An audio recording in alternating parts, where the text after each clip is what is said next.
garbage in the parking lot. I see the venom dripping from the pearly whites, starting up the drama when the playground fights. Clickbait, too late, serving up the poison on a dinner plate. You play the victim like a movie star, but we all know exactly what you are. You paint the bruises on your skin to let the unsuspecting in, but I can see the strings. You're just a vampire, preaching to the choir, sucking out the life until we bleed, taking every single thing you need. Go ahead and cry, wash it all away. I'm not gonna be the prey. Sip it, lock it, put it in your pocket. Eyes twitching inside of the socket. Everybody knows that you're a total fake, slithering around just like a garden snake. Like a garden snake. I'm sick of nodding while you talk at me. I need a Saturday. Jen, Kyle Young, Emma, welcome in. You're just a vampire, preaching to the choir, sucking out the life until we bleed, taking every single thing you need. Fade, fade, go ahead and cry. Hello, Patty, how are you? Wash it all away. Hello, everybody. Give me a minute. Be the trail. Almost done sharing our interest.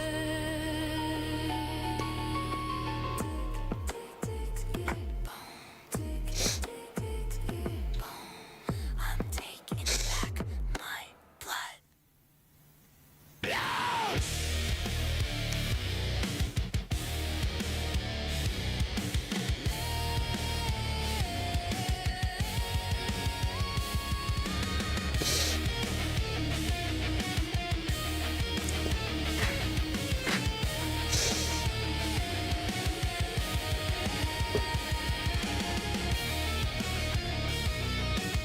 I got things taken care of. Okay, almost done with this one.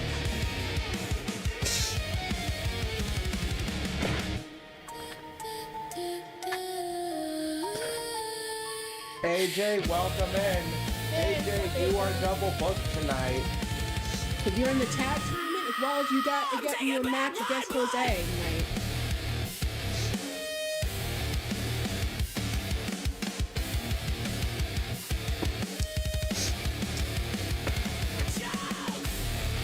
Ezra's double booked tonight as well because he's in the tag tournament and he's in that. Main event with the trios match.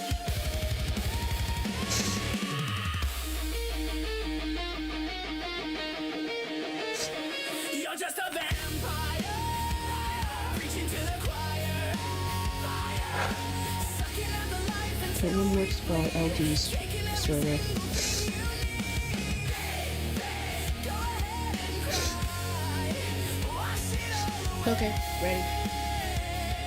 Alright. Not gonna be the prey.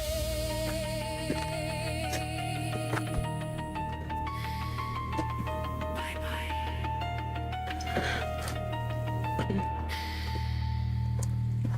What's going on, everyone? I am the Chaos Reaper Atticus Black. Alongside me, my partner in crime, my lovely wife, Crushing Kelly Black. Hello.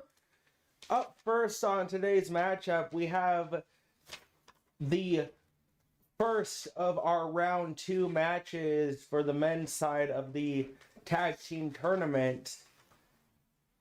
Winners of these matches tonight will go on to the final match on Saturday to determine the champions. In our first match, we have the Legacy Chase and Michael Nightwalker taking on the Cyber Toads, TJ Toad and AJ, taking on Voodoo Magicians, DJ Springheel and Jack Utaker.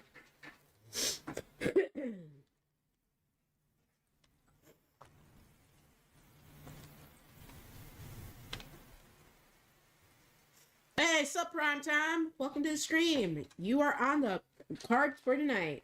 Hey, Primetime.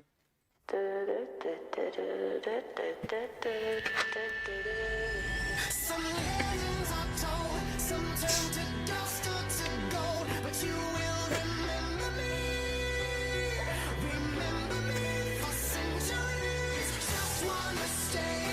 Coming out first at 6'2", weighing 257 pounds from Sioux City, South Dakota, Michael Nightwalker. And at 6'7", weighing 324 pounds from Atlantis, Greece, Chase Nightwalker. Together they are the Legacy.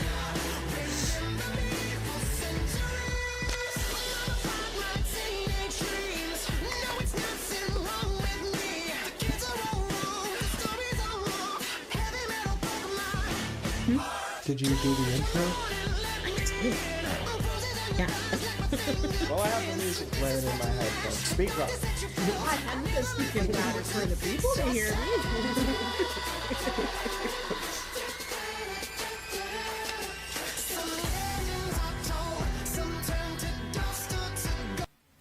Actually, you know what? Do it twice. I'm pretty sure Michael and Chase would absolutely me. love Love hearing their names said twice. Oh, Black Thunder replay prime time from last night's BMWF. On to our next team.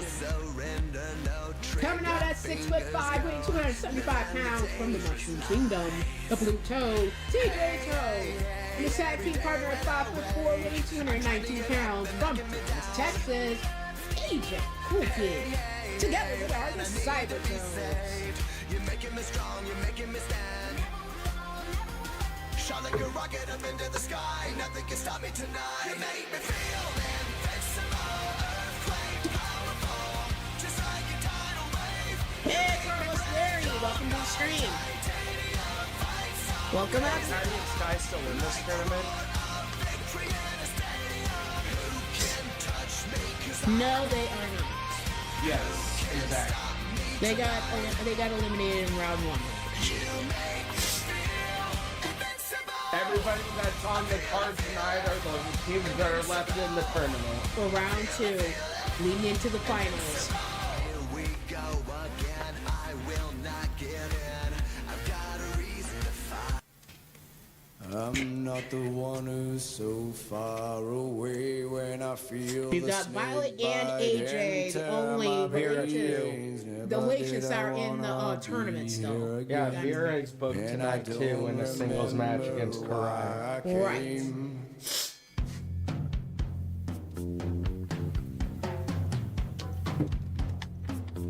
Coming out last but not least at 5'11", weighing 240 pounds from the bayous of New Orleans, Louisiana, Jack Taker. And at 6'2", weighing Guys have 242 who pounds eliminated them. from Transylvania, Romania, DJ Springfield. Together, they are the Voodoo Magicians. This guy's asking who eliminated them. Oh, I can always make it quick. It would basically just be whatever match they were in round one. Let me flip back. That's all I have to do. Oh, wait a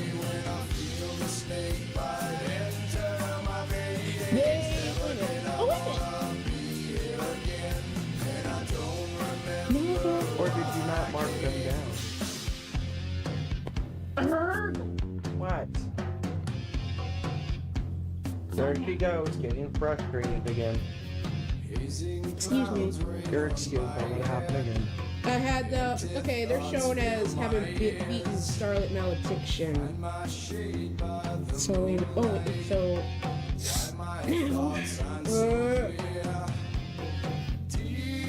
What are you fucking freaking out? because I don't remember putting them on there.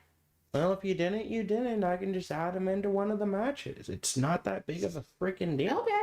Why are you freaking out over there? Because it's annoying when I make a mistake. Oh no, heaven forbid, it's annoying. Babe, if you haven't noticed, 99% of society is. Yeah, because I don't know if I have a tag fatal 4-way. I don't need to make it a fatal 4-way. One of the women's matches was a 2-way, so I can just Add no I can fucking just shit. add them Duh. into that. Duh. Make them both triple threat. Okay, then just reuse that triple tag match. Obviously. Okay. I'm such a nice guy. Moving on. Jack sending Chase over the top. Or no, that was Michael that he sent over the top there. Michael back into the ring.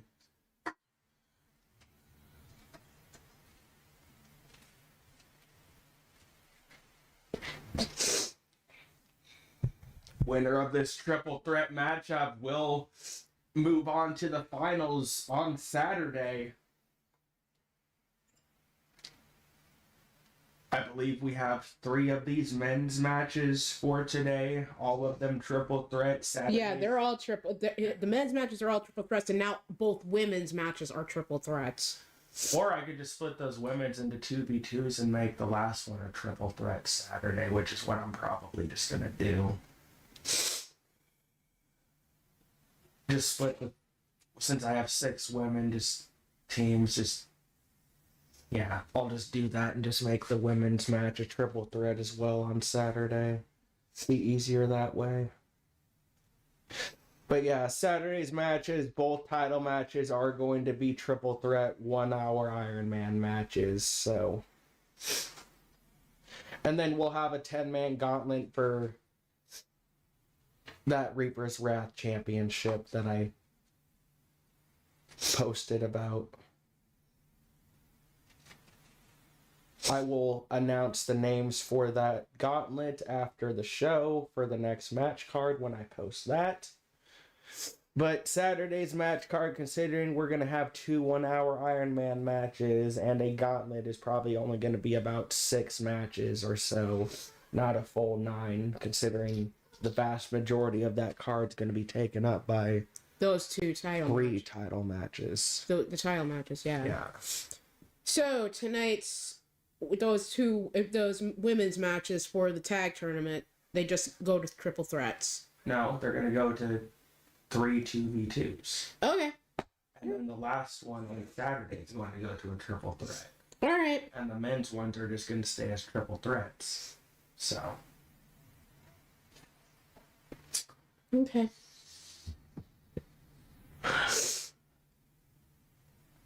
Because I have 3 men's triple threats today, don't I? Or, Yeah. Yeah. So, all right. I'll do some work around here to set up in my document who goes against whom.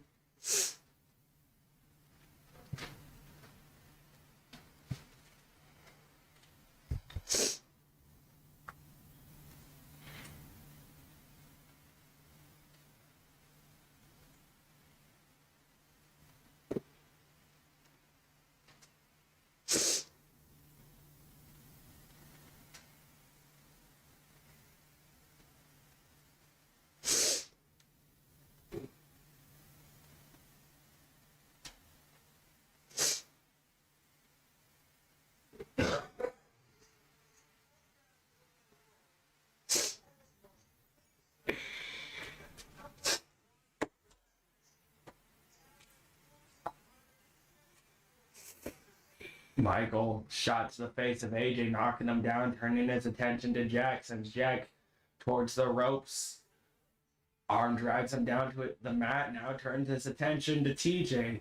Michael just going after every fucking buddy in this match, now going outside the ring. DJ following after him, Michael bringing in a traffic cone, gets it kicked out of his hand by Jack. We got everybody else right now fighting on the outside. DJ up on AJ's shoulders, dropped down onto the floor. Jack sends Michael towards the ropes, drops him face first onto the mat. What's up? Okay, I figured out the 2v2s for the women. Clownbusters versus Silent Death. Starlight Crusaders versus the Skylights. Nightshade Covenant versus Hellfire and Brimstone. Yep. Jack smacking TJ with that traffic cone. Michael brought back up to his feet by DJ and then punched in the face, knocked down to the mat. Toad driver connecting onto Jack.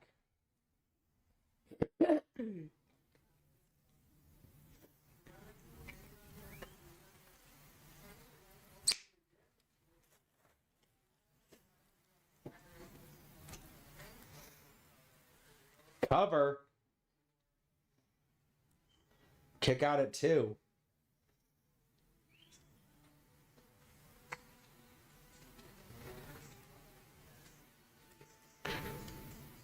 Chase with another cover attempt onto or Michael with the cover attempt onto Jack.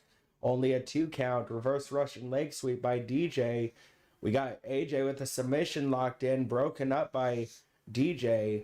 Few chops to the chest of Michael by TJ. Jack. Springboard dropkick takes out the ref.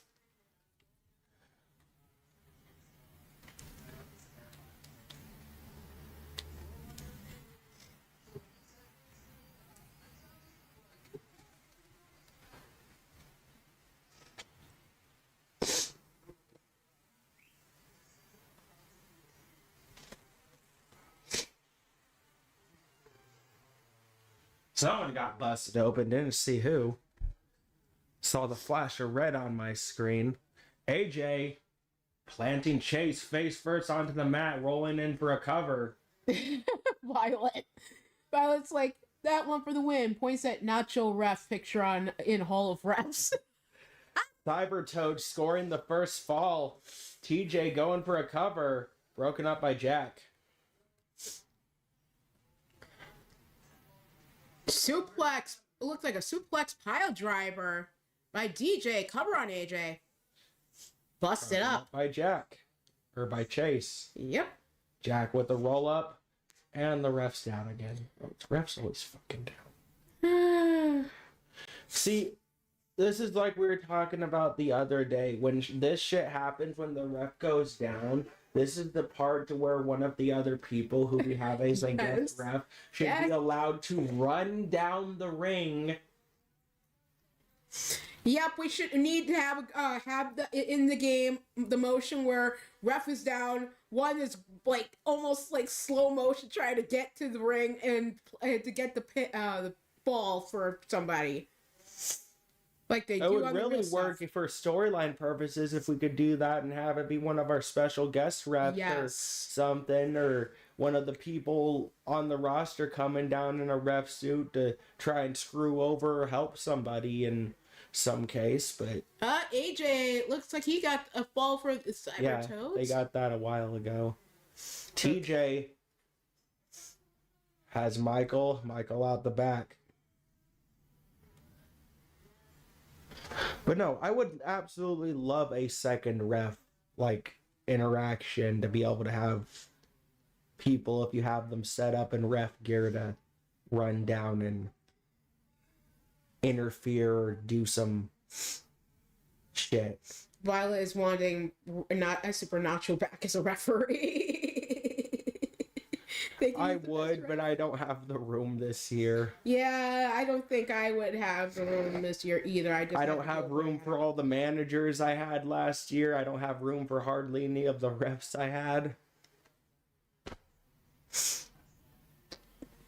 Twisting neckbreaker by Jack onto AJ. Gets lifted up by Michael. Nice counter. But no, I'm hoping at least in 26, whenever it does come out, we at least get some more interaction type thing for matches. Oh, and I heard in BYS server, one of the people on the roster there was thinking that a certain character needed that skipping entrance motion that AJ Lee has, and it's like I doubt that it's in 25, but you never know with her being brought back. She could be AJ's entrance is probably going to be saved for 26, and I imagine AJ is probably going to be part of one of the DLC things. I wouldn't be surprised. No. I will also make this prediction for characters like Leon Slater, Joe Hendry, and fucking other TNA people. I guarantee you in 26 we are going to get a TNA. Oh, got a pin attempt and a submission. And for another Legacy with a fall. Yeah. Two-way tie between the Cybertoads and the Legacy. Voodoo Magicians need to get on the board.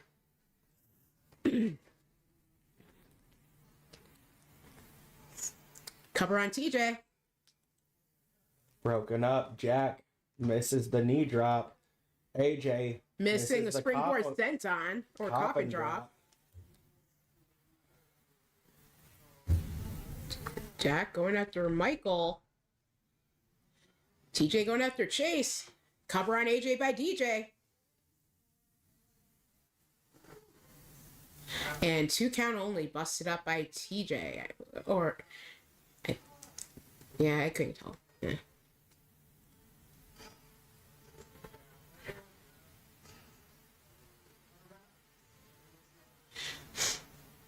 And AJ Cool Kid thinking Violet should bring out her inner AJ Lee persona. I guess.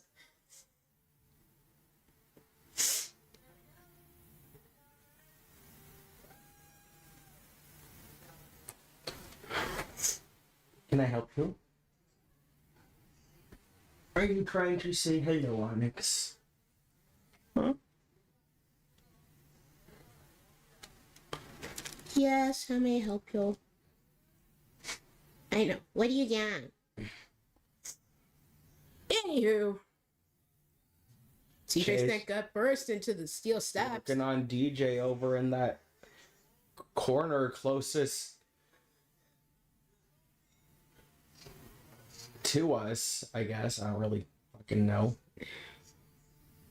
Jack dropping TJ onto his face Why does TJ look like he's dead? Just because he just went like because had I his arms all looked like sprawled he got out. dropped with an execution or an impaler. Oh, quit being such a drama queen, TJ. God. Broken up by TJ. Jack trying to get the Voodoo Magicians on the board. TJ now with the cover. Oh, reversal by Chase. Both unsuccessful. Blunt force trauma to the face of Jack by Michael. Cover. In. Cover on Chase by AJ. Busted up.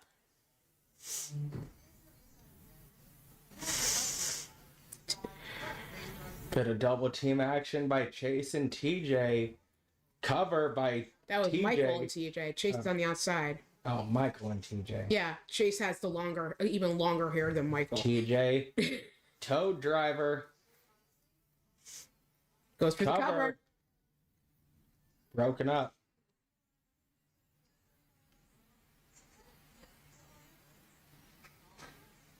TJ had game over coordination.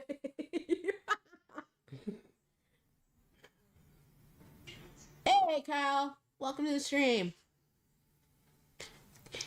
Alongside Olivia, who's seen in the back shadow boxing to warm up for her match against the Andromeda. DJ kick to the gut of AJ. AJ punching his way off the shoulders of DJ Springheel as Michael sends TJ back into the ring and chooses to look for a weapon. Atomic drop, cover by Jack. Broken up. Only tough thing about this match is all these falls have to happen in the ring. Yep, not falls count Your anyway. best bet is to try and clear out the ring a little bit before you try and go for a fall. Mm-hmm. Cover. DJ back up. And the Legacy move on. Congratulations to the Legacy. Good job, nephews. Up next, we have a 2 out of 3 underground match between Andromeda Utaker and Olivia Takeshi.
Olivia, best of luck to you. I have to root for my daughter Andromeda.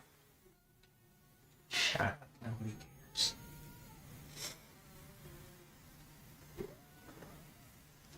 I gotta go raise up Olivia's overall.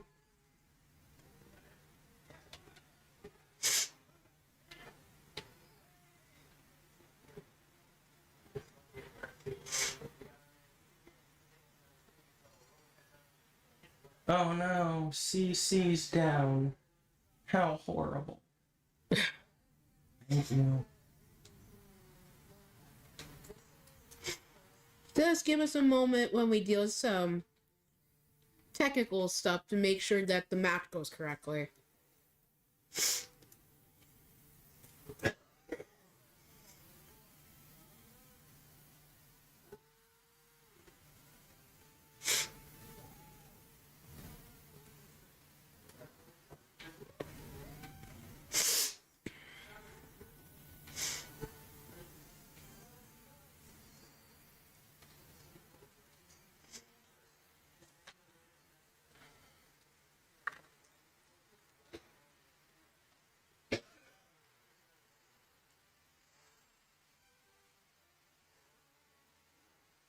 Close it all the way.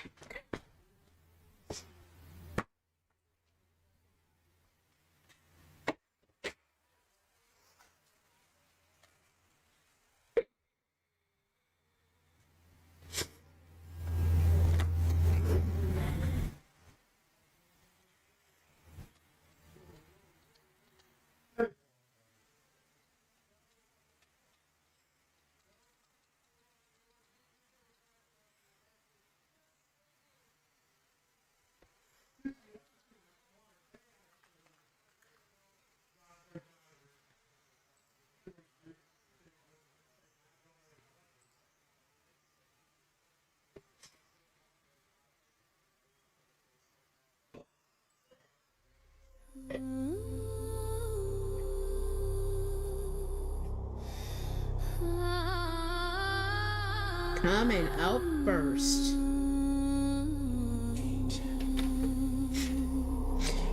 F-Bot with 7 weighing 137 pounds. From the bayous of New Orleans, Louisiana. Andromeda Utaker.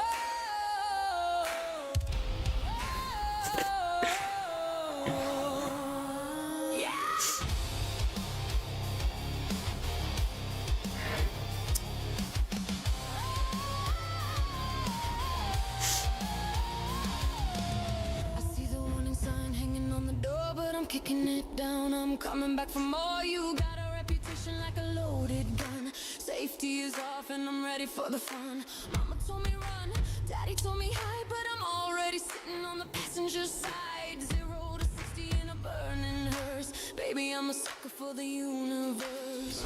The sky is turning crimson in the light.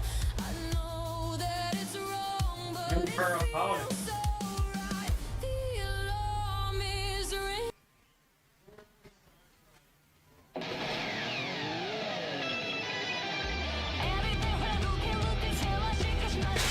Coming out, F-Bot with 8 weighing 140 pounds. From Los Angeles, California, Olivia Takeshi.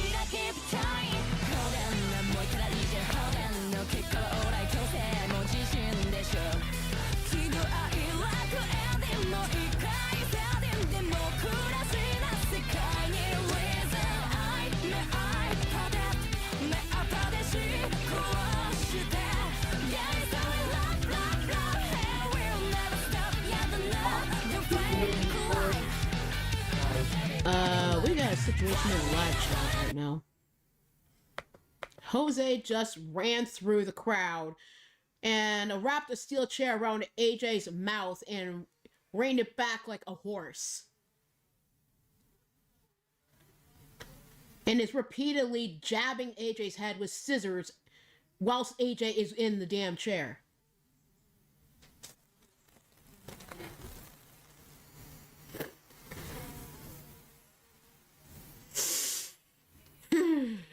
Meanwhile, while that's going on, I just got word backstage that we have another 2 competitors going at it in the back.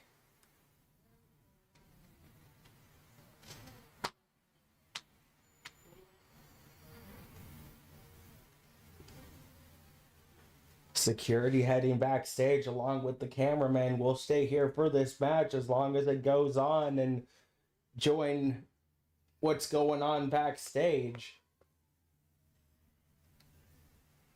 Andromeda kick out at 1.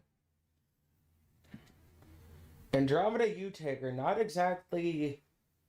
in the best mindset right now. Yeah. And Vera is in the back trying to help out AJ by spearing Jose. Andromeda And deeply affected by the actions and words of one Jose Blanco. Jose Blanco, blinded by her fury right now. And Jose just sidestepped Vera's attempt to spear him into the ground.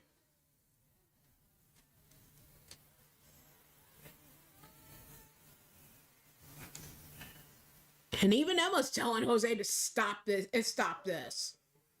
As Olivia gets sent gut first into the steel steps by Andromeda.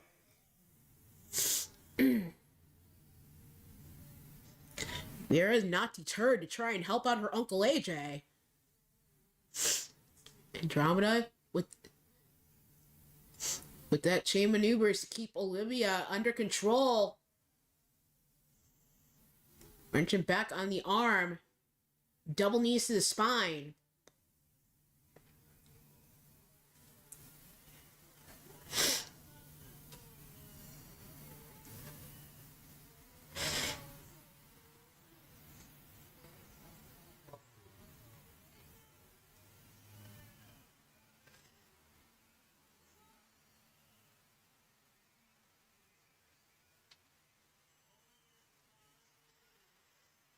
Jose basically being called a coward by AJ as he's helped a medical.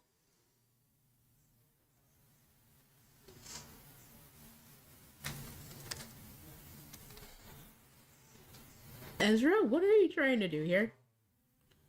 Did a moonsault while holding a steel chair against his chest and landing on both Jose and AJ while they were going at it.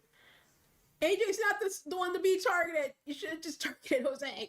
Well, it's kind of hard when you're doing a moonsault. AJ's just collateral damage. Oh, yeah.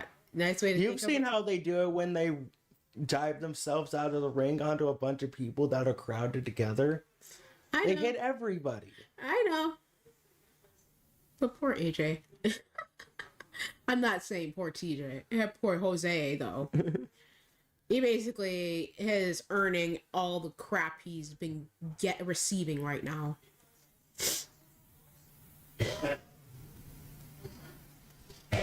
Emma's still trying to talk some sense into Jose. And like I said, right now, while all that's going on, we have another incident going on backstage. I just received word that Kasara Utaker is being attacked by one of the House of Ruin members.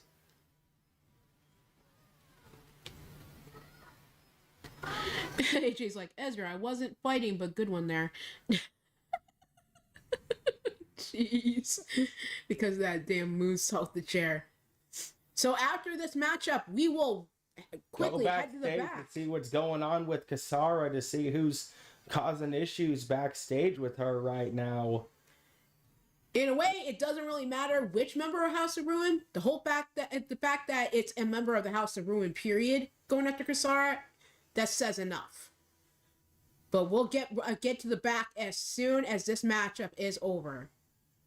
Kick to the gut by Olivia, dropping Andromeda down with that Olympic-style slam. Kick out at 2 by Andromeda.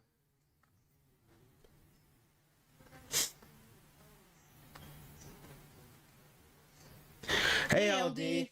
LD, please, for the love of God, I do not care what you have to do. Help me get Jose under control. He has a match with AJ tonight. He choked AJ with a steel chair around his neck and started stabbed using him with scissors freaking on him. Scissors repeatedly in the head. Vera had to come and help him out. Ezra had to fucking launch himself off a third floor fucking balcony via fucking moonsault just to fucking help take Jose out. Now Emma's trying to get Jose to fucking back off and calm down. Violet, your sister Vera is going to be the one to face off against Karai tonight, due to the fact that you are already booked for the tag tournament.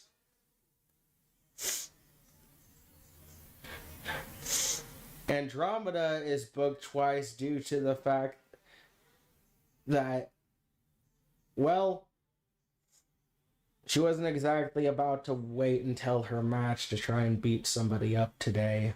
And So it's kind of like give her a constructive way to do it. Sorta. yeah. Sorta, kinda.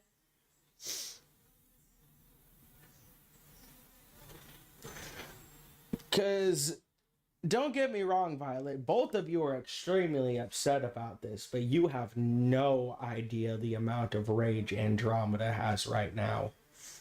Yeah, when you're seen in a magic circle surrounded by flames with a doll with Jose's likeness being set into the fire. While singing a creepy ass song, Yes. she is 6 ways from psychotic right now. Yeah.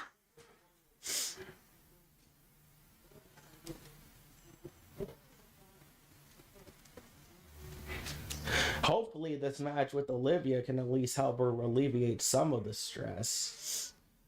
So maybe she can be in a better state of mind for her tag team tournament match. Although I would have to argue her mindset goes beyond the ring itself. Her issue isn't a lack of confidence in her abilities, it's a lack of trust in others after what Jose did. Mm-hmm. She's having a hard time trusting anybody right now after what he did, even the two of us. Because we basically stuck our neck out for Jose in the first place, and that's how she ended up being introduced to the guy, growing up around him, and now someone she loved and adored is basically, as I have stated, a wolf in sheep's clothing that didn't really give a fuck. She hates Jose, she hates us for introducing her to Jose, and the only two people she really trusts right now are Ezra and her husband Jack. Yeah. So basically guilt by association, all because we allowed him around in the first place. Pin attempt on the outside. And Olivia with the first fall.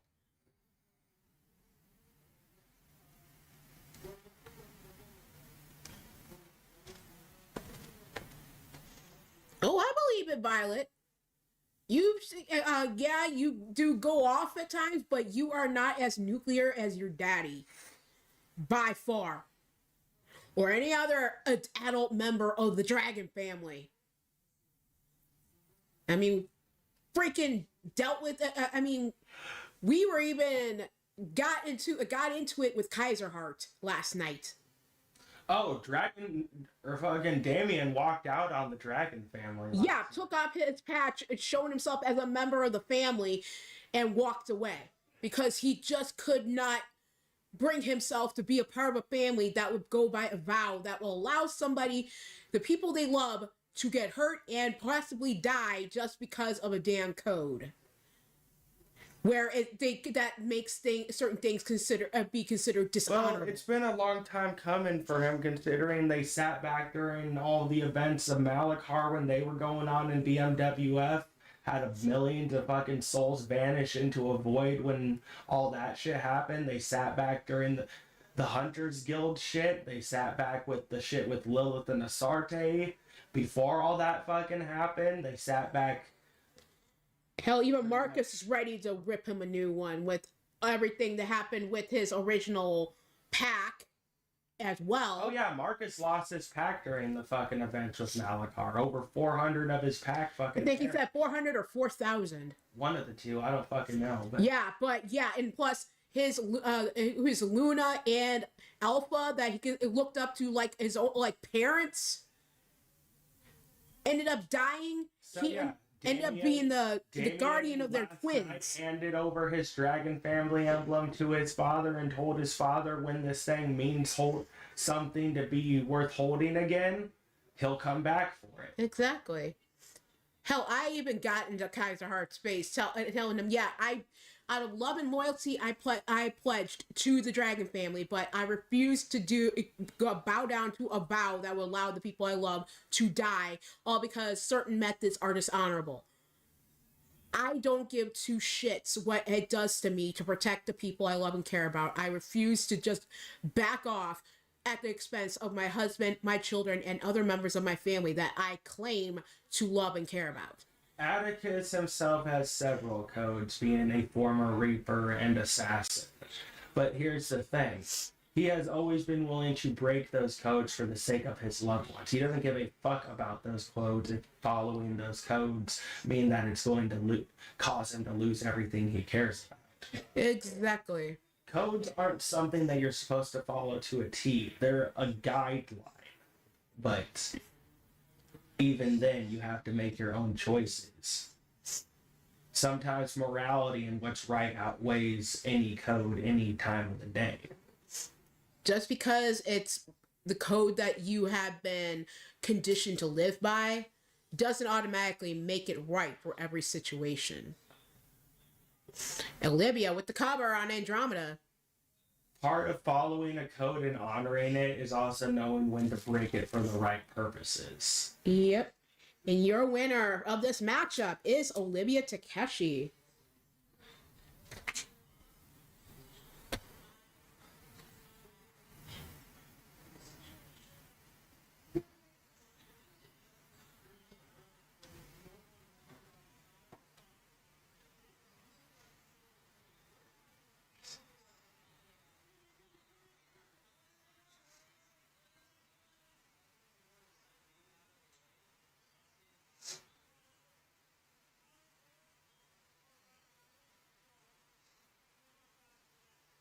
Congratulations to Olivia.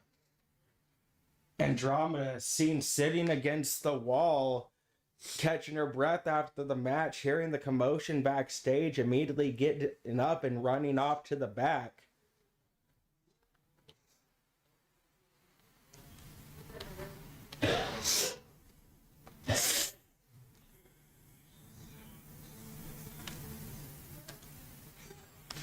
Olivia getting wind of what's happening in the back and starts running without no hesitation.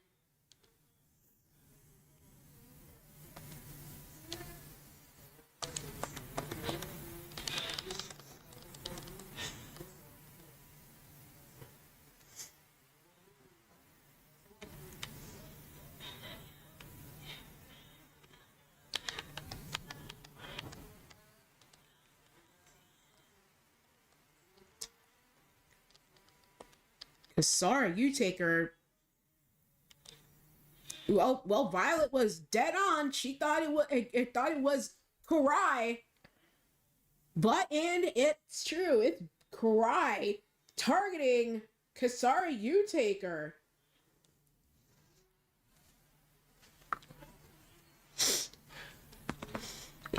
In the training part of the arena.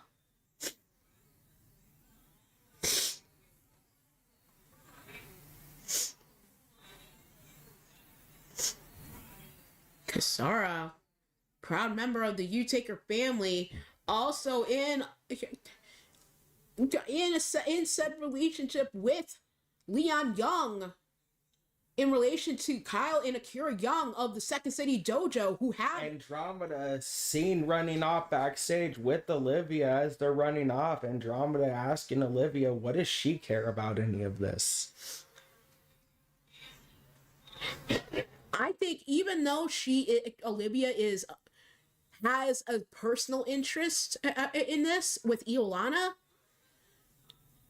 as a part of the Second City Dojo, she has been trained under the guidelines of one Kyle Young and Akira Young, and I highly doubt she's appreciating anything regarding to any member of the House of Ruin, on top of trying to help Iolana. As Karai gets whipped into that ring post, whacking and rolling her in the head. Sup, Storm?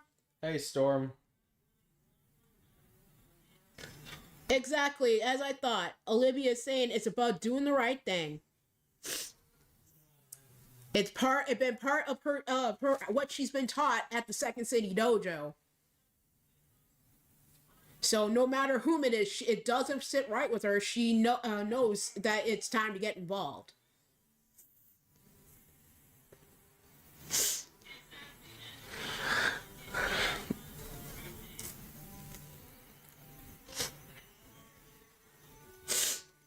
Battling on top of those equipment crates in the back. Kisara continuing to fend off this assault here by Karai. Andromeda Underhook and Olivia, backbreaker. along with Fira, making their way to the backstage area. I got word from Marcus here a little bit ago that he's also aware of what's going on, as are the rest of Angela and her family. Due to the news that Atticus and I have received, one Angela Corbin with child again, with 6 this time. So she's going to be out for a while. Marcus Corbin will be meeting up with 3 partners of his choosing at our pay-per-view coming up on January 3rd and 4th. That main event match for night 1 will be a War Games match between the House of Ruin and Marcus's team.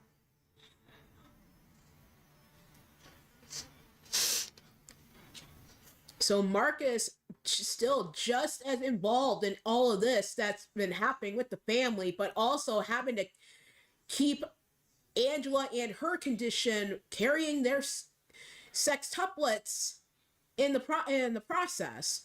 That being the first and foremost, as well as coming for whatever matches he's a part of. Takedown into a submission by Karai.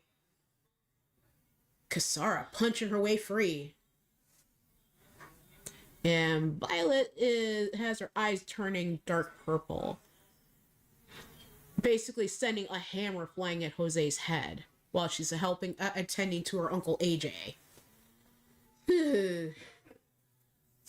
I am honestly glad I booked that match between Olivia and Andromeda, because I guarantee you right now, if they had not had that match and they were both running off to the back, Andromeda probably wouldn't even be willing to take the time to listen to Olivia. Holy crap, they're crapping on all that equipment. It's not Saturday night. I know, right? But yeah, I didn't even know they could climb up that high. Oh no, you can climb up on this thing too. Oh really? Yeah, you can climb up on the WrestleMania sign and walk across it. Oh, that looks fun. And now Karai knocked Loopy. But no, like I said, it's probably for the best that I booked that match. Because you'd probably have to agree. There would be no way Andromeda would even be listening to a word Olivia has to say if she weren't fucking worn out from that match. I think too tired to... I think Kisara may have fell off that be day. Angry. And Jose just basically kept on walking, seeing the hammer fly by him. But AJ trying to get Violet not to stoop to his level, that she's better than him. And LD basically yelling at Jose, what is the point of all of this? Jose, check DMs, please.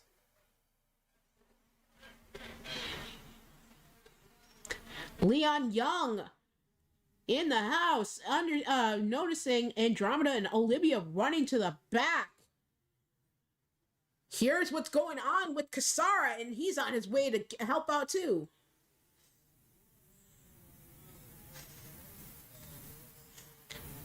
And Violet, not deterred with that hammer flying right by on Jose, just decides to crack him in the face with the door. As Karai gets tossed to the concrete below by Kisara.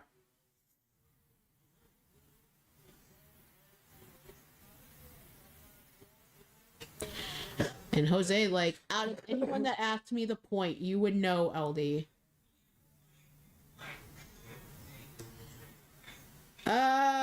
Violet, I highly doubt that would work because he claims to be a fucking masochist. You really think that's just gonna not just feed his ego on how much he can take from everybody? Just saying.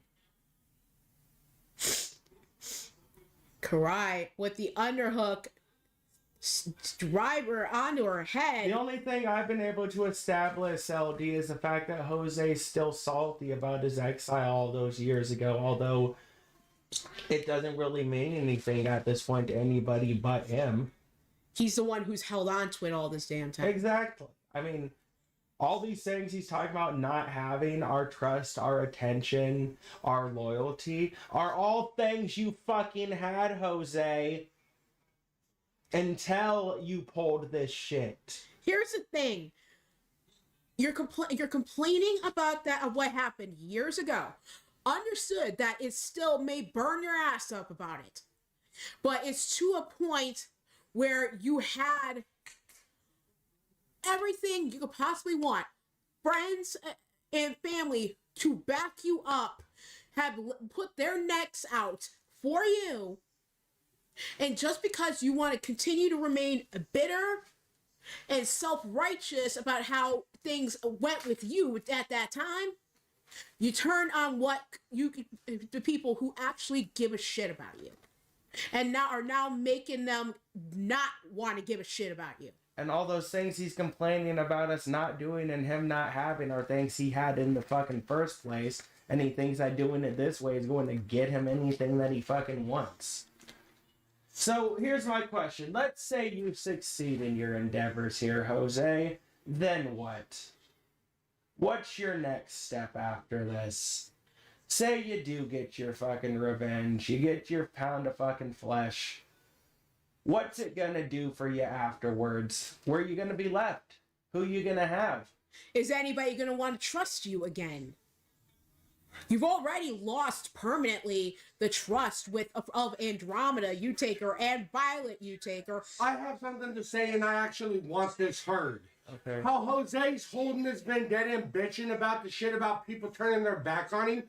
Does he forget that I was exiled and banished from several companies, MLW and others, for a year? But do you see me holding a grudge and vendetta against everybody? I went through the same shit he went through. I'm not holding a grudge or vendetta and trying to destroy everybody. I let the shit go and moved on from it and grew from it. Kisara Utaker successful in this backstage assault. Leon, Olivia, Andromeda seen pulling Kisara away from danger while the House of Ruin move in on Olivia, or move in on Karai. And Jose just said, and apparently, okay, LD's like, you know what, Jose, the moment you attacked us is the moment you lost everything. And now he's saying, said by someone that used, talking about Azriel ended up speaking, then saying, said by someone that used LD to do your bidding. Tell me, Azriel, how many people are you gonna step over before someone steps over you?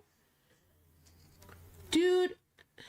That's the thing, Jose. No one's stepping over you. No one has been stepping over you. This has all been in your own mind, letting yourself play up your own fucking ego because you want to believe something exists that fucking doesn't. You had our trust. You had our loyalty. All these things that you wanted to say, you never fucking had or fucking garnered from us when all we have ever done in our careers is fucking vouch for you. You know how many fucking people got on my ass for even fucking doing so, but I fucking blew them up because for a while I thought I saw something fucking good in you. Hell, both of us have been told by certain people on our own rosters when they're not, or how they're not wanting to interact with you, but yeah, in order and do it in certain ways in order to stay in our damn companies. We put our fucking necks out for you.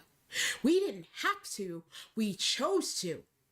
Because we saw actual good and purpose in you.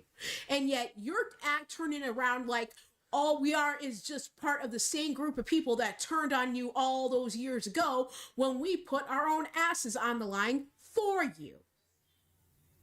And you're the one out of everybody choosing to remain bitter and self-righteous and justifying everything that you're doing based on everything that people have moved on from except for you.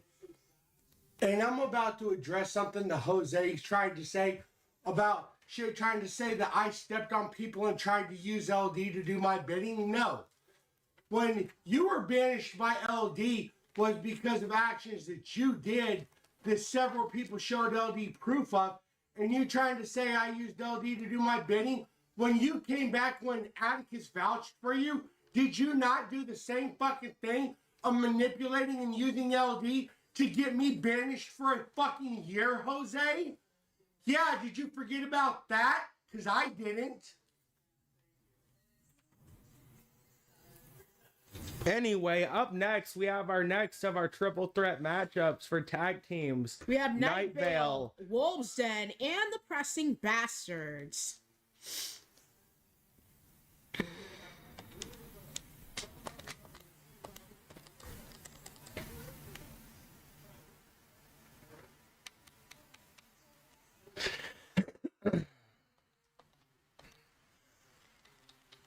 So you can sit and stew in your own mess and bitterness all you want, Jose, but you chose to destroy relationships that we chose to foster with you and bring people who had nothing to do with what you are bitching about from all those years ago, like the children that you have been involved, like Andromeda, Ezra, Violet, Bira, Colton.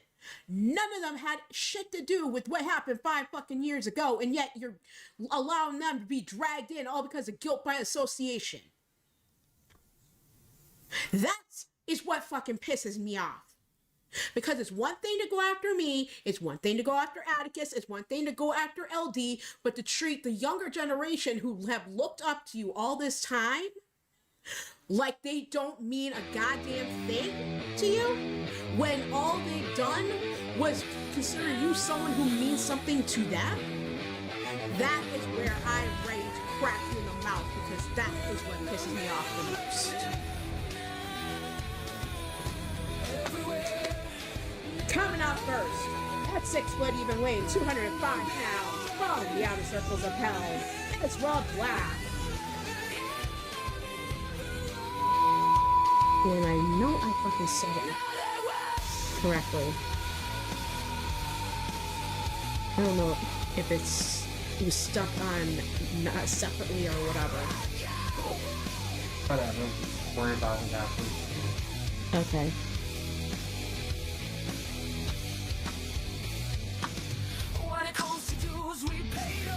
Because here's the thing, Jose. Had you just gone after me, or Kelly, or LD, or Ezreal, or whoever the hell, or Tiny, or whoever the hell you thought had to be with, I wouldn't be able to pissed off at you. But the moment you broke my daughter's heart and told her you didn't care about her, Exactly. is the moment you became my enemy. Because it's one thing to fuck with the adults, but when you fuck with their kids, yeah. You're lucky you haven't been told. That is how far the two of us would go for our kids. Whether biological, godchildren, nieces, nephews, don't fucking matter. Coming up next, his tag team partner at 5'11", weighing 217 pounds, from Dallas, Texas, Colton Richards. Together, they are Night Vale. And even now Jose is raising the ire of LD. LD's talking about that Jose doesn't want him, her after him. And he's like, I dare you, LD. And then, now, yeah. He is playing with Hellfire personified in certain members of his family. He knows it's not fun. Yet he's going for it anyway. Am I going to tell you for the last time? Jose is not worth it.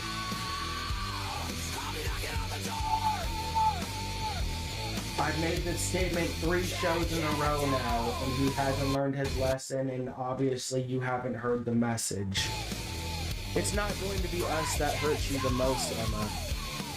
It's gonna be him. It's going to be the person you claim to care about the most in the world. Coming out next, at 6'2", weighing 220 pounds, from Oakland, California, he is Turmoil. Because if Jose truly, deeply did care about you, Emma, he would have stopped by you. You have told him several times that you don't like him hurting your family and that you don't want to be stuck in the middle of this. Yet he keeps doing this stuff. And at 6'2", weighing 220 pounds, from Los Angeles, California, he is Jester. Together, they are the Wolf Den. Sorry, going harsh uncle mode here, Emma, but it's the fucking truth. Basically, I don't understand how much you love and care about Jose. Believe me, I just don't believe he loves and cares about you in return as much as he claims he does. Because nobody would fucking cause their fucking girlfriend's family or their fucking girlfriend to suffer as he is making you suffer right now. by making you see your family get fucked with as much as they have. Coming out last but not least at 5'11", weighing 241 pounds, from Detroit, Michigan, he is Shadow. And at 6'7", weighing 326 pounds, from Dublin, Ireland, Mason Nightwalker. Together, they are the Pressing Bastards. You gotta watch for the shot, beware the ricochet. Dance, dance, motherfucker, till the fat bitch sings. Get one for Trust me, Emma, I get how heartbreaking this is for you. Believe me, Emma. It's not like I haven't in my own past, before even meeting your Uncle Atticus, dealt with guys that I thought were the best people in the world. They turned out to be anything but. But if someone cares about, claims to care, love and care about you as much as they say, they wouldn't put you in a position where the people you love and care about are being hurt like they have been. And I know that as much as you love Jose, deep down, you also are still of the mindset of your family is just as important to you as he is.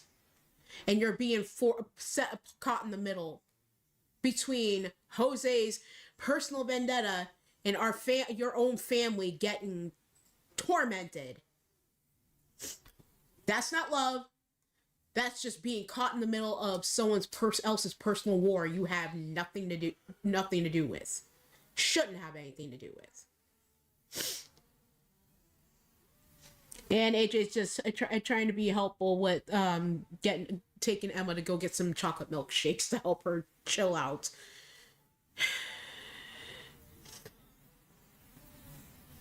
Hey, Zenon. Good to see you, little guy. Hey, Zenon. And Scarlett's just basically shaking her head at the whole situation. Yeah, no doubt. Or did you get into DMs with Jose? He put something in the live chat. Okay. I'm in DMs with him right now. Alright. I got it. Jester going after Shadow Price. Atomic drop. Shadow Price sent flying out of the ring. Then a clobbering blow to the back by Mason onto Jester as Shadow Price gets sent flying out.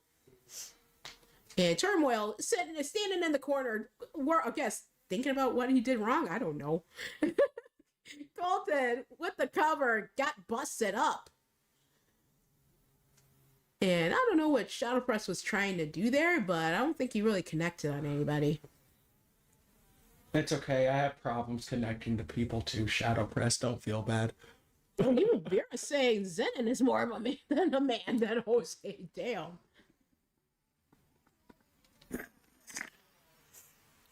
Hooray for self-confidence issues. You said Shadow Press missed his connection. I said it's okay. I have a problem connecting with people too. Oh jeez. Backbreaker on the Jester by Colton. Then the drop kick, the turmoil. Jester catching Colton in a roll up. Kick out in 1.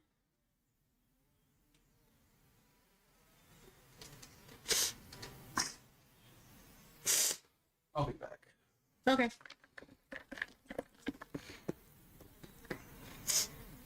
You put up some more water in that one. Yeah. Because I know we're still gonna be wanting water by the end of the show.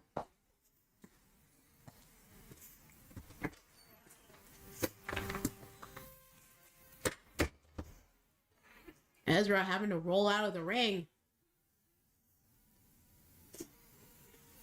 And Jester catching the cojones of one Mason Nightwalker with a low blow.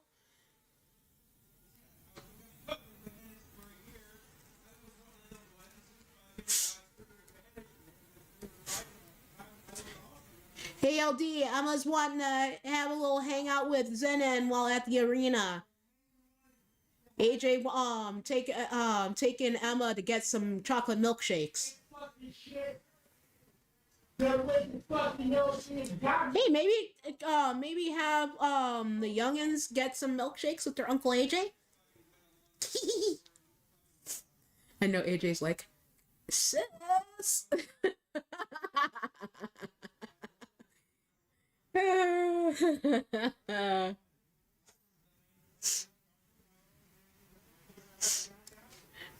Figure 4 reversal onto Shadow Press,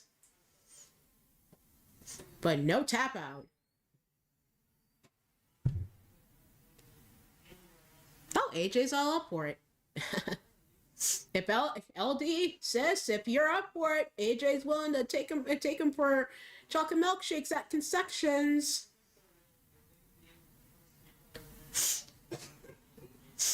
Give you a break for a few minutes.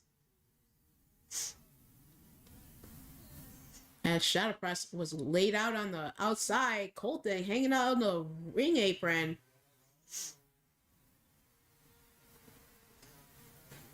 Hey, Mystique, good to see ya.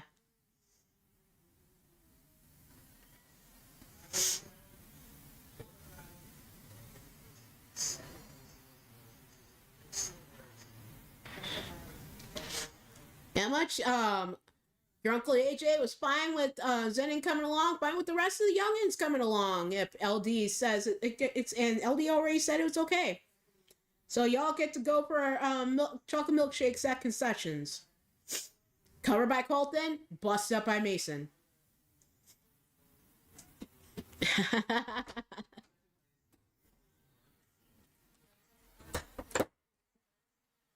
Thank you. Submission applied by Jester. Busted up.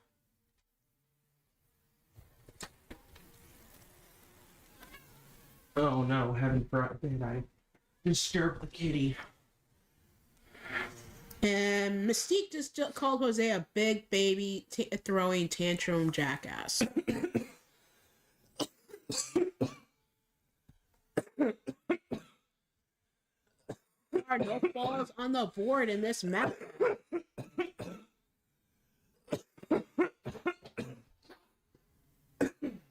Colton lifted up by Mason into the power bomb. Shadow Press, springboard cutter onto Jester. Goes for the cover. Kick out at 1 by Jester.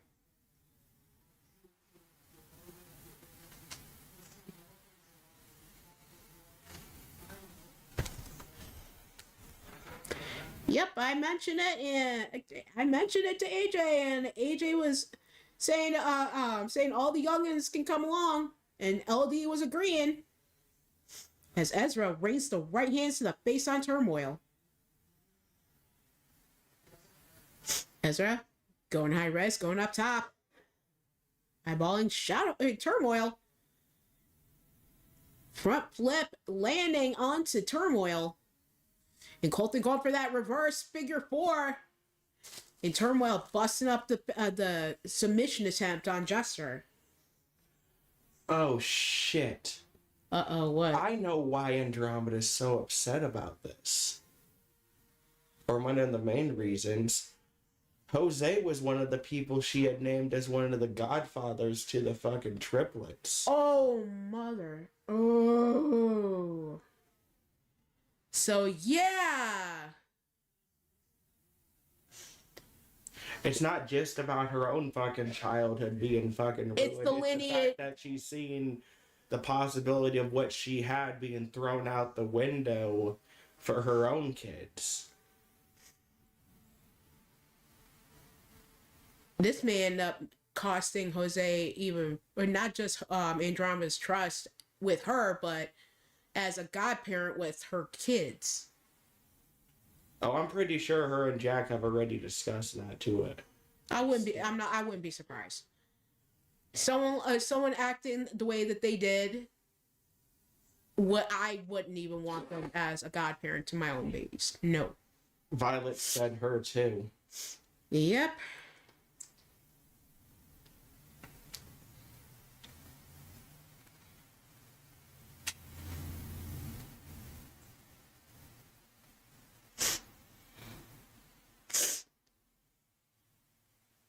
Kick the midsection.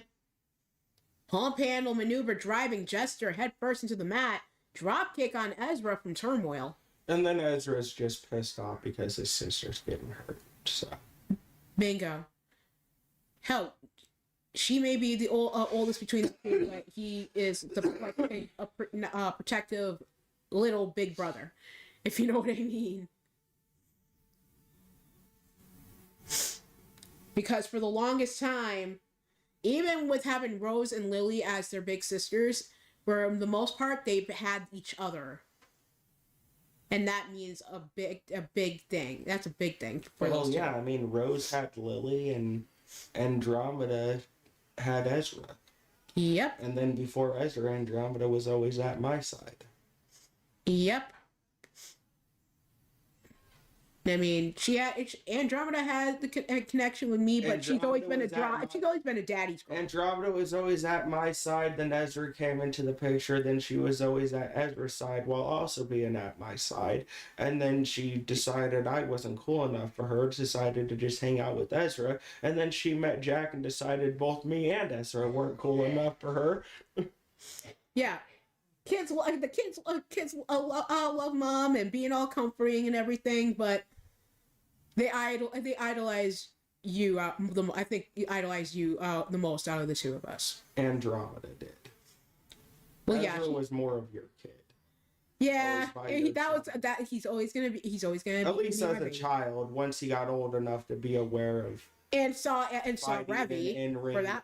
Revy. No, before Revy, once he became aware of fighting and in-ring action, he shifted more towards being like me, and then he met Revy. So he's like, I'm not Mama's baby anymore. What about you, Onyx? Are you the baby? And Shadow Press's Jules got cracked with that low blow from Turmoil.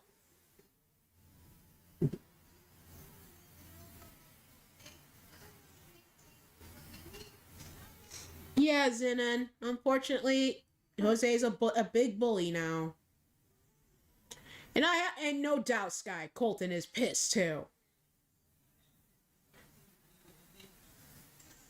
Because you, Alexander, the girls, and Colton, as well as Isabella, are family to us.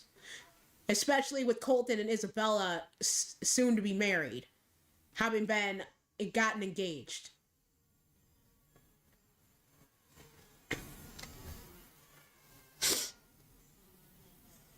Jester kicked the midsection on Colton on the outside. Drops him with the power bomb on the ring apron.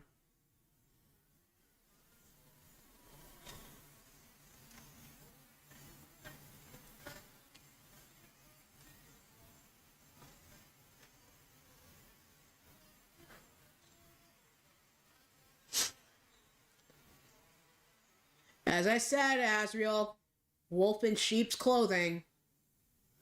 Simply that. Maybe it was just that the wolf was seeping through the seams of said sheep's clothing. Yet we tried to see the good in him anyway. It's his choice for making things how they are now.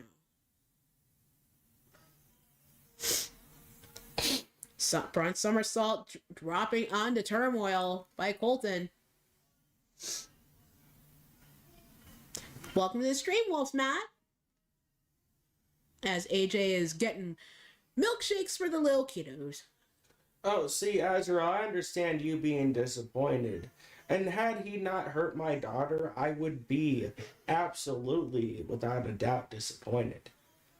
But that disappointment shifted from disappointment to fucking pure rage and me being pissed the moment he told Andromeda and Violet and the little ones that he never gave a fuck about them.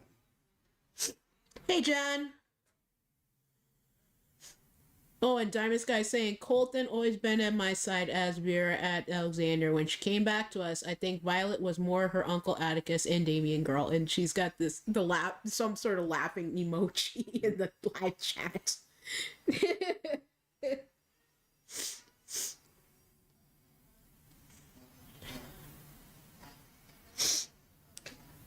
One of the depressing bastards with the first fall in this matchup.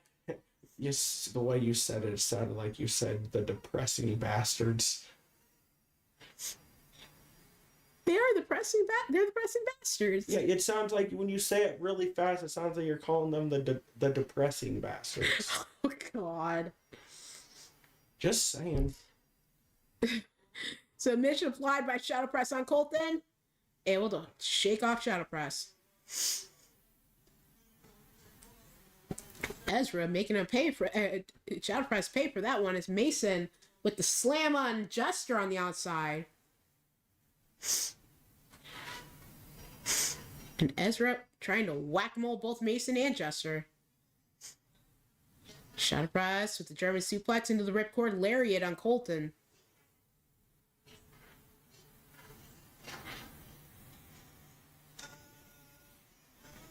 Hey, Damon. See you here alongside Mystique. Hope you enjoy the show.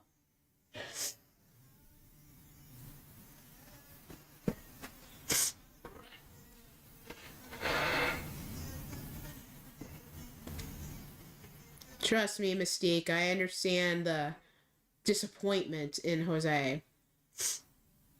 Colton with the cover on Shadow Press. Busted up by Jester.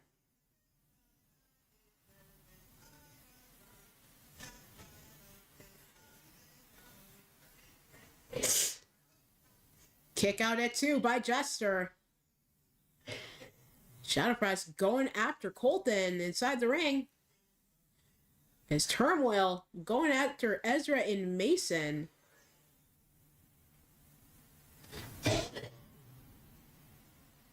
Oh, Jester. Oh, looks like Turmoil, Mason, Jester, and Ezra are on the outside. It's now just Colton and Shadow Press inside the ring. And he takes down the referee in the process. Ezra pay.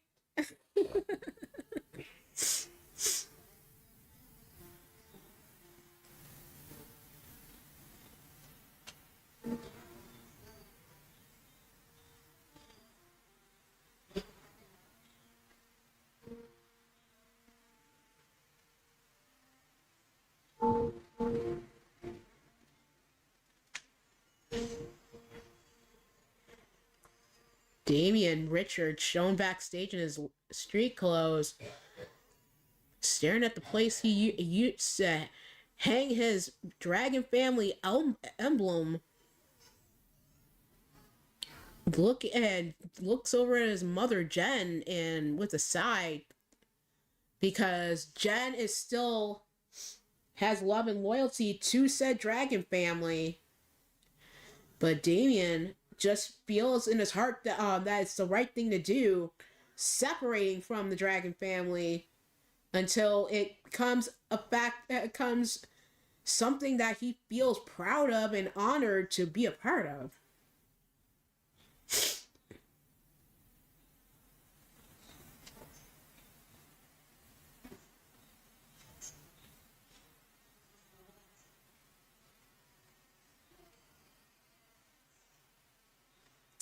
Oh, Isabella has something to ask Arya.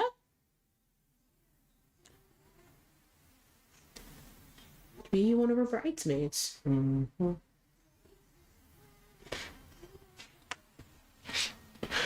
Right now in the ring, Pressing Bastards and Night Vale both tied up with one fall apiece.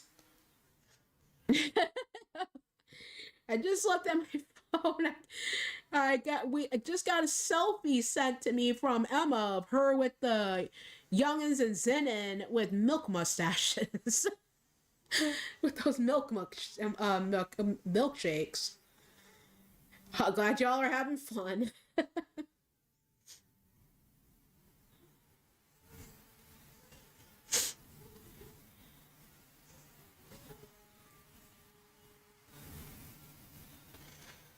Jen, if you haven't read the chat or been caught up on the stream, Damien earlier walked out on the Dragon family because of Kaiser Heart's refusal to step in and get involved with Jose. Yeah. And it's not only that. He's sick and tired of every time trouble goes down, Kaiser Heart and the rest of your family, aside from Dragor and a select few others, constantly sitting back on the side. For example, during the Malachar events, I had come to Kaiser Heart asking him for assistance, and he turned me down because of his stupid family code. In that process, millions of souls ended up vanishing into the void, and I ended up being killed by my sister in order to save it. And Jen, it's just not all about it trying to be separate from you. This is being its separation of association with the Dragon family in general, based on said code or vow or whatever is being doled out as part of what it means to be honorable. He says he does not want to have any affiliation with the code that would choose to let others sit by and suffer purely for the sake of whatever the hell it is y'all stand for. Because it's nothing truly against you, Jen. He made the emphasis to say he still cares about you and Dragor, but he's not going to carry around that family crest until it means something to be carried around again.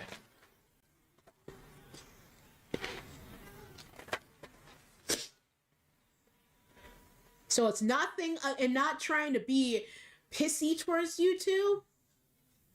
But sometimes, as hard as difficult as it may seem... Oh, I don't blame him. After everything we've been through, yes, all the trials and suffering everybody has had because of all these attacks, and the fact that I specifically had asked Kaiser Heart and them to help me during those Malachar events. And because we didn't have enough people to help us, those pillars fell, and I ended up having to be killed by Sarah because of it. Yeah. And shortly thereafter, after you had to sacrifice yourself, I had to travel back and forth through, to the pits of hell in order for you to be a part of the pregnancy with the damn triplets. You basically had to sit put where your soul ended up in, all because you couldn't move about anywhere else. Based on how much it took from your soul when you had to sacrifice yourself. And because of him having to sacrifice himself, who had to have a hand in that? Sarah. She had to strike that final blow in order for Malachar to be put to rest finally. And she's not going to be able to let go of the memory of that for a long damn time. All because there were other options in order to save people but certain people chose to stand back and allow such and such things to happen. Whether it's the Hunters, whether it's Malachar, whether it's any other situation. Even before all that, even LD can vouch for this. LD, if you're still here, how many times back in the MLW fucking streams and all that did we have some sort of bullshit going down in Mythic Legends to where it was me and you or Azrael always stepping in to fucking stop the shit, even though we had come to the Dragon family for help? And basically, one of us having to go nuclear in order to get somebody to wake the fuck up. Because no code is worth your beloved ones dead being dead and hurting. I got the wrong sister in. I gotta switch this out. Okay. I was kind of concentrated on Violet because I was talking to her in the chat. So Oopsies. it's supposed to be Vera in this Yeah. match. Violet's in the tag match later on. Yeah.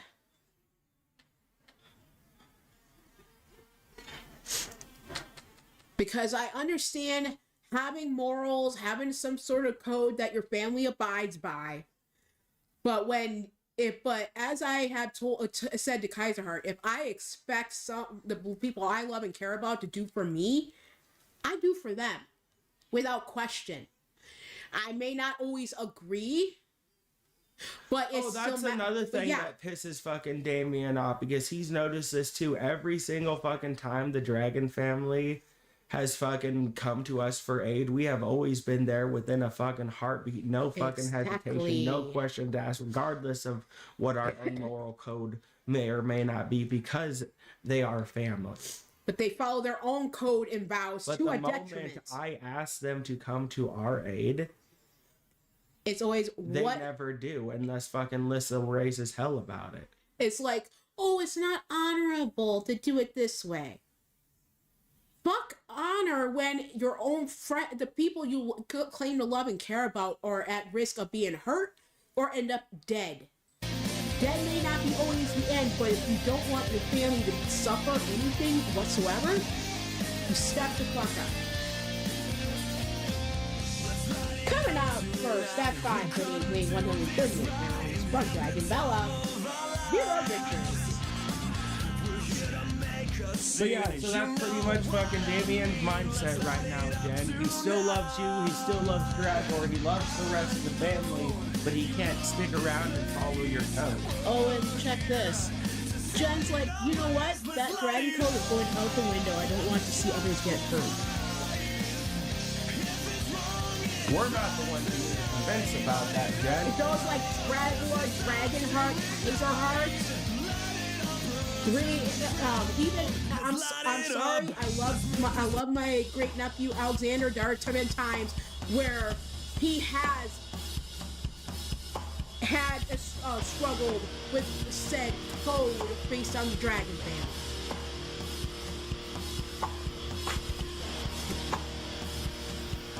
Coming out next, representing the House of Ruin, is Karai. Yet we're supposed to, and what I find is also interesting, where when we are close to going nuclear on behalf of people we love and care about, yeah, we're told to take a step back, calm it down, whatever. But when certain members of the Dragon family decide to go nuclear, we have to wrangle them like cats, ready to scratch and claw. Or let's talk about this, the constant fucking animosity towards the mutators, Nightwalkers, fucking Marcus and all that shit for shit that they never fucking did when they are also family. And here's the thing, I thought our code was to honor the family, to respect the family and always be there for the family. Am I mistaken, or is the family just one-sided? Last I checked, I went to bat for both sides. Whenever the Dragon family needed my help, I came to bat for them. Whenever LD's family needed my help, I came to bat for them. Whenever Exactly. Tiny's family came for help, I have come to bat for them. Exactly. I don't just pick and choose one side of my family to fucking treat with respect and then fucking go around treating the other side with animosity. Because it's happened with Marcus, it's happened with fucking Lucian, it's happened with fucking Jack. All three of them at some point in time have been treated with animosity and disrespect by one of the members of the Dragon family for no reason. That's whatsoever. particular a part of the so-called family that we've had the most struggle with. Everybody else has basically been going by the adage of family above all. It ain't not a catchphrase. It's a fact. You do what you need to do for the family you claim to love and care about. Suplex into a pin on Vera, ended up getting a 1 count only. And we got somebody new in the live chat. Looks like someone named Kason Naylor. Welcome in. This is Chaos Regional Wrestling. I am your host, Atticus Black. This is an AI versus AI role-play based company. All characters, managers are located in the chat. Well, technically not all of them. Some of them aren't here right now. But regardless, the characters' managers are located here in the chat. Right now, we have a member of the House of Ruin, Karai, taking on Vera Richards. And busts it open at that, with that shot to the head. Then gets slammed face first by Vera. And Emma, you're not wrong. What'd she say? Okay, Emma, not honorable to help your alien and allies and family. To me, it's more honorable to help your allies and family. When someone in the family needs help, we should help. Exactly, Emma. Exactly.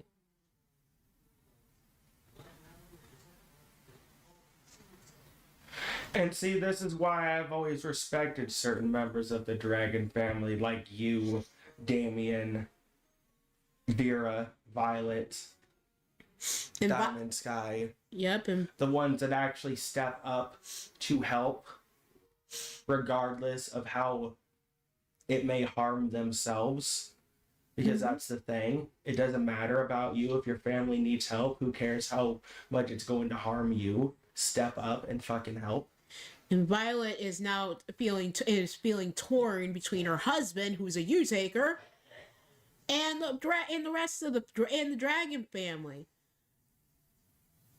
Because it hurts. She's saying it hurts her that her husband can't be accepted, and she's torn and she hates it.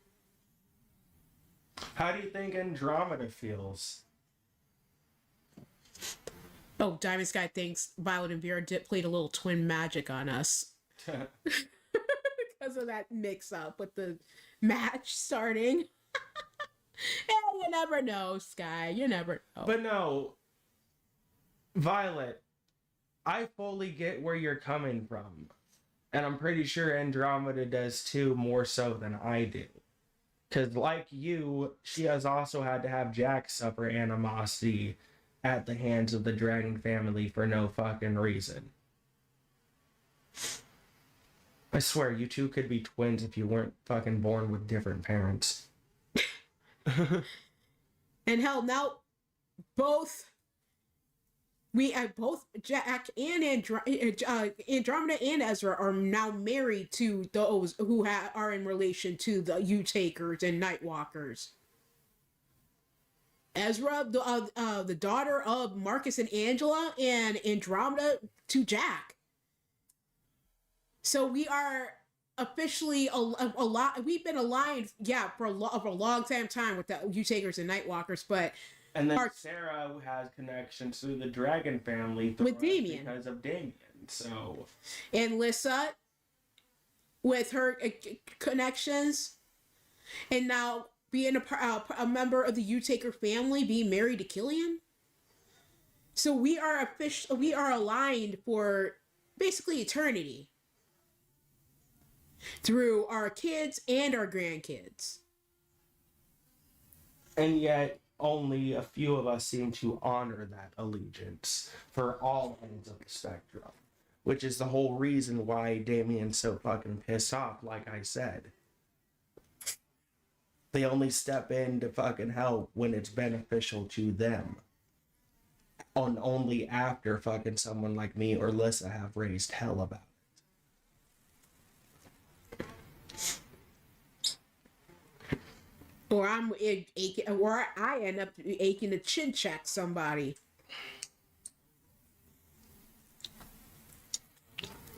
Because there are reasons why I have not gone as far as just maybe knocking somebody out because of what happened. Vera with her first fall. Oh look, now she's getting confused on commentary. Hardy har. Hey, both names start with a damn V, so what do you expect? And Karai able to tie it up with Vera.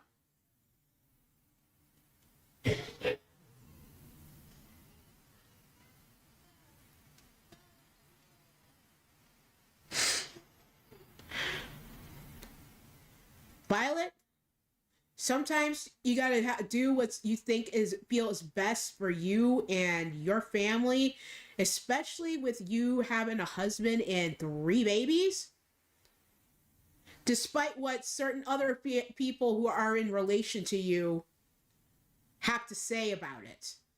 As Vera put Karai into Reaper's grasp, getting the win. Pilot twin magic works again. Hardy har.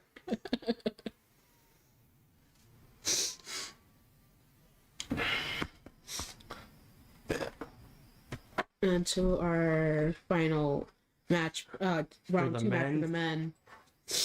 We've got Texas Heat, All Night Express, and Not So Young Bucks. The kitty is incredibly comfortable. She's on the heated blanket right now, and she's just purring up a storm because she's all warm and comfy.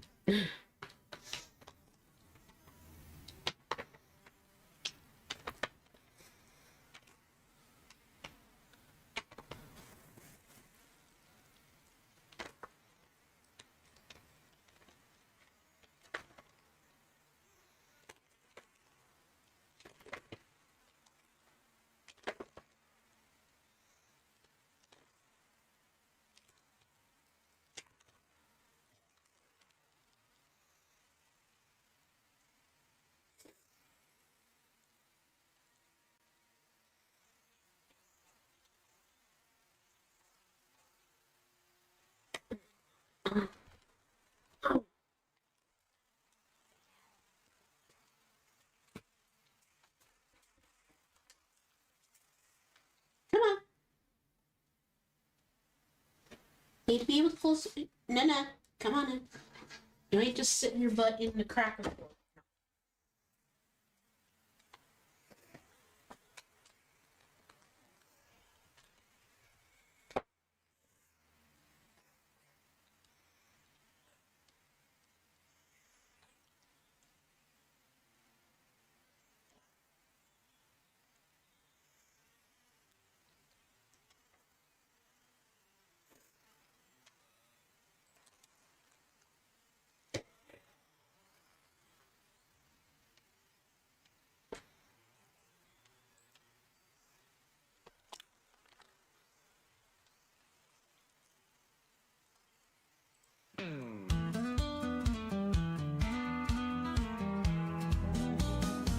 The band played loud, the beer flowed cold. Coming out Neon first. buzzing like the story At 6'1", weighing 250 pounds, from Austin, Texas, Austin Bagwell. Whiskey in hand, just And at 6'5", weighing 290 pounds, from Houston, Texas, Jake Bagwell. Together, they are Texas Heat. Jen, let me emphasize this for you. Damien does not want you to drop the family code. He wants the family code to be followed for all aspects, not just one side of the family.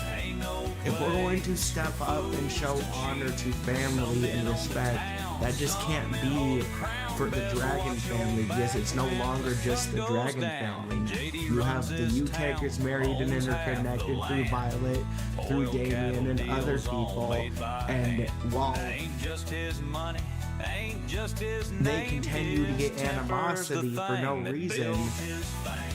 Then the door swung wide. Boots Damien's hit the going to floor. continue to be pissed off. He walked He in, doesn't want the code being dropped. He wants it to be honored and followed as it should y'all be. said Check out what Emma just said.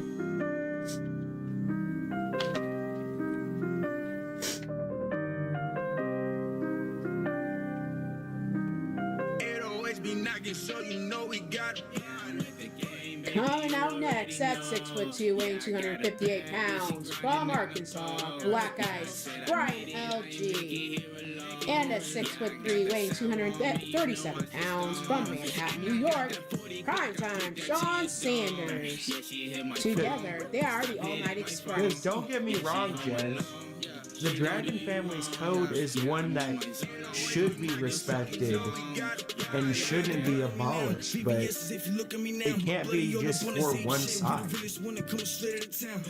It should be to preserve all members of the family, not just a specific sex of the entire family. Because if this code goes is to honor the Dragon family, it's not. It should honor every other aspect of this family, no matter what last name you go by, no matter what species of the family we are. If it benefits only some and not all, not what it should.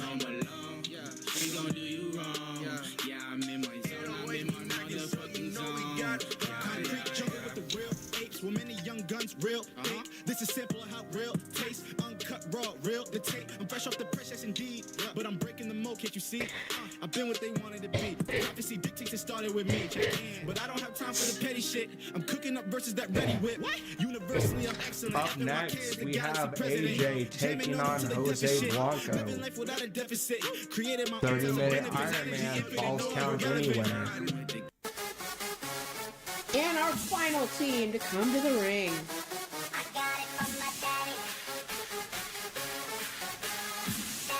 Coming out as 5'11", weighing 200 pounds, from Gun Girl City, Texas, the modern-day gunslinger, Max Blaylock. And his tag team partner at 6'9", weighing 405 pounds, from out of this world, the Incredible Steve. Together, they're the not-so-young Bucks. Casper, have patience. That is never going Heaven to forbid you shut in the room and can't get out. This is patience. Patience. Yeah, they're fine. They will pester and pester until they shall get their way.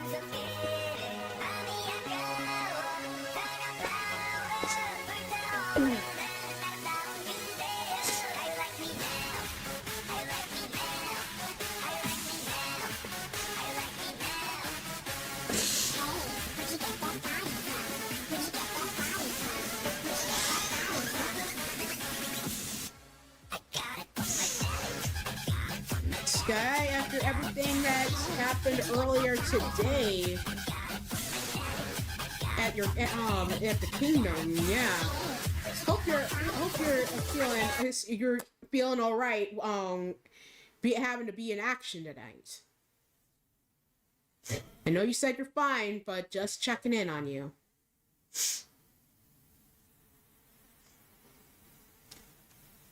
Drop the menu, please. Thank you. Steve going after Austin. Big knee led to the midsection. Goes after Jake. Kick in the midsection. Prime time with the moonsault on the Max. Jake lifted up by Steve. Dropped throat first onto the top rope as Brian LG going after Austin.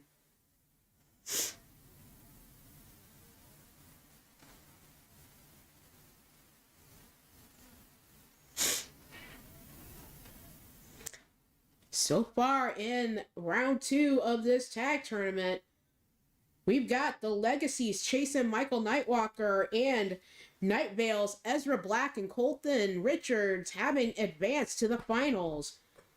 This one, the winner of this match will join them in a 60-minute triple threat Iron Man to determine our men's tag team champions on Saturday.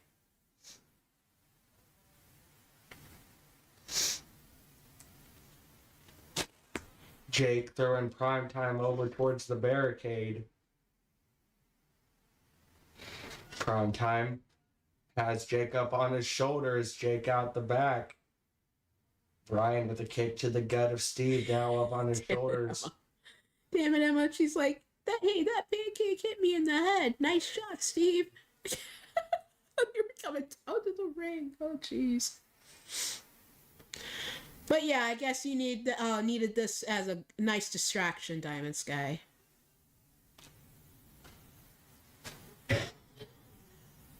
Oh, jeez. Now Violet's trying to give you a puppy dog eyes.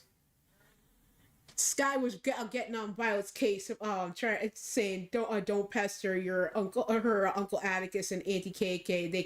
They can punish her, and I guess she's trying to give you puppy dog eyes to not be punished. Oh boy. You see my reply to her? I said, yeah, too old for that. Go ask Lucian to... Oh, damn! You would. Go ahead. I think his type of punishment may be more enjoyable.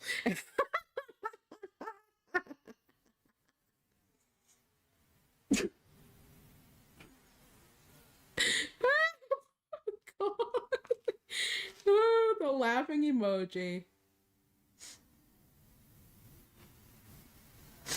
Oh dear Lord. This is just too funny. Oh boy. Leaping knee shot to Brian LG by Jake into the moonsault. And Atticus would probably be like, stop doing flippy shit, Jake! You're too old for that!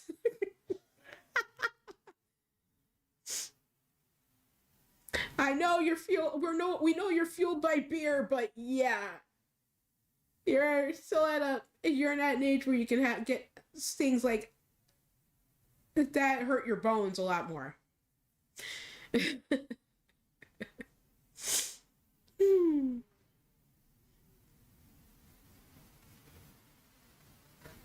Oh, now she's trying to play that shit on me. Well, you take her. Yeah, you think that you think that happening now with Andromeda, Ezra, as well as my other kids are gonna work? Yeah, no. Sends Violet to the corner for 15 minutes with a book on her head and makes her recite the family code and think about what she's done or hasn't done yet and is thinking about.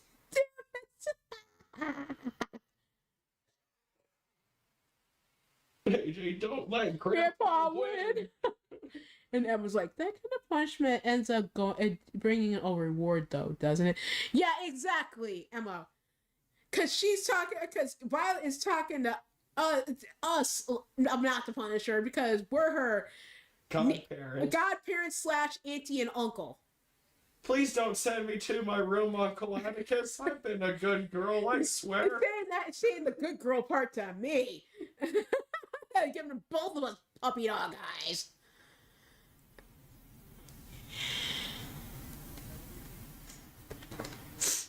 That may have been cute when y'all were little kids, but yeah, you're not little anymore.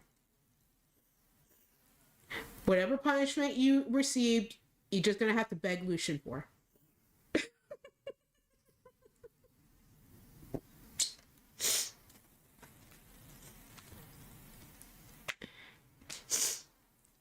Exactly. My job of putting y'all in timeout and grounding you and punishing you ran out with the moment y'all fucking met Lucian and Jack.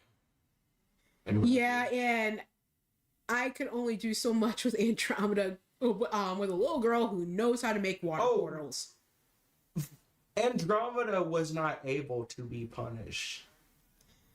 Because she's the Starlight Princess, Daddy's little girl, as well as Mama's baby girl. It's not that. every time we tried to punish her, literally water is everywhere. That fucking girl with a single drop of water was able to teleport no matter what form that water came in. If she wanted to go somewhere, we couldn't keep her in a fucking room. We couldn't keep her in fucking timeout because she would just portal everywhere and go to fucking Jack. Case in point, in going anywhere she wants, starting when she was fucking little. Hell, Going all the way to fucking Japan to be with you and the rest of Desolation when I was running the show. she was only 3 years old and decided to take a fucking personal fucking trip through a portal all the way to Through a cup of water. just so she could be with my ass. Exactly. She is that much of a daddy's girl. And that much headstrong. Even at 3 fucking years old. You are not innocent, Vera. Vera, don't try. Don't even try.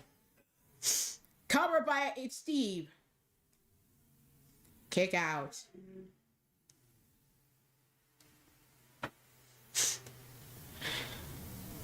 Because you are the same. You are now the same age as Violet, who ain't innocent by a long shot.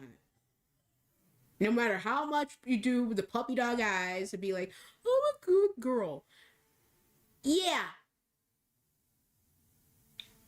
That only works in certain situations when Springboard Moon or 450 connecting onto Max. Steve dropping That Jake fall face first broken on up the knee. so far. We got nobody left. Nobody with a fall. I said earlier, the winner of this match will meet our other 2 teams who won tonight in the finals on Saturday. And as we dealt with the reset of the women's matches for tonight, changing it to 3 base 2 B2s, same situation. Winners of those matches are gonna be in a 60-minute Iron Man triple threat this Saturday for the women's tag team titles. Just because you didn't do anything this time doesn't mean that you haven't done something or aren't planning on doing something. Vera, you are not innocent. We used to be you used to be your age, and our thoughts weren't always exactly pure.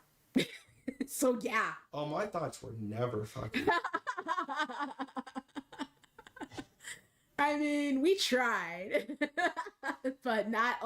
But Oh no, you've read my fucking upbringing and Sarah's upbringing. I never had a chance to have pure fucking thoughts. nope. Hey, whether it's Fucking caught pretty much from the age of 5, hunted down, fighting demons, fucking constantly on the run, battling fucking against other shit until I met LD, and then all this crap kept going down after I met LD and her family and the U-Takers. Yeah, I haven't really had much chance. to just happen, just being To the have warm pure and fuzzies for most of his childhood. Because when he had that warm and fuzzy, it got snatched from him in the worst way. So he was forced to end up growing up a certain way. Same with Azrael, same with Sarah, same with Revy. No! They have a fall. We have to listen to AJ. We can't let Grandpa win. Texas Heat with the first fall.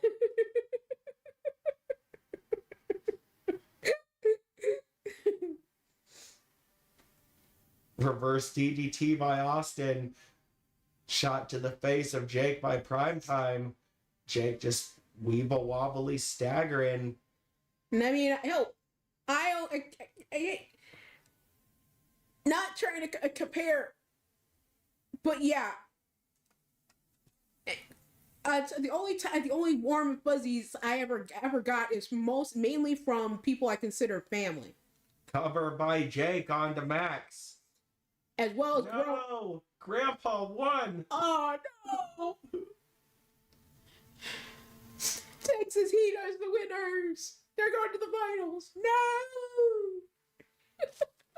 God damn.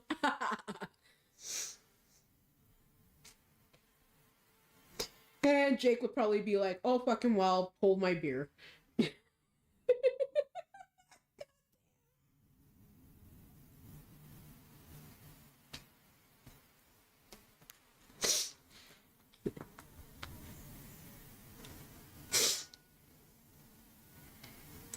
And Colton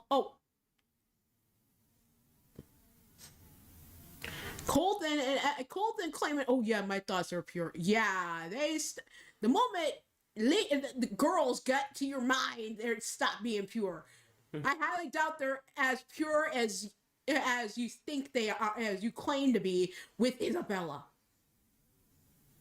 Again, we've been your age, and we've had our own origin story with Atticus and I getting together.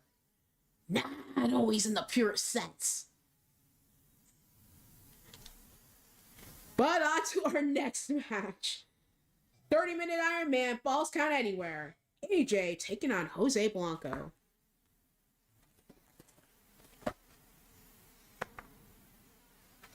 And AJ was even saying, "Colton, Ezra, you better not let Grandpa win," but they did.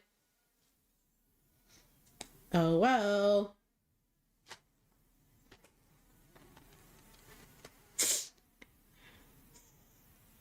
The only real punishment they'll probably understand is from either Isabella or Reby. What's up next? As I said, AJ and Jose. They're 30-minute Iron Man. And then we move on to the women's portion of the tournament.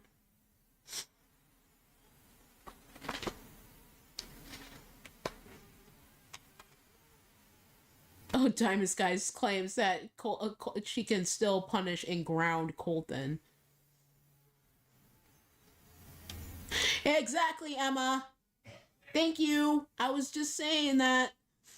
Telling him that his thoughts are pure, but until he starts thinking about Isabella. Yeah, exactly.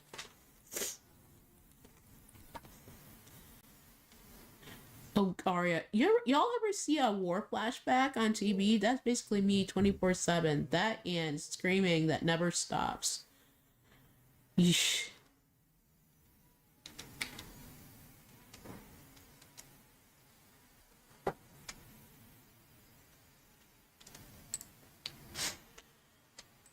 AJ, I think you're a little bit behind with I guess with those comments showing up, cause it's your turn to fight now.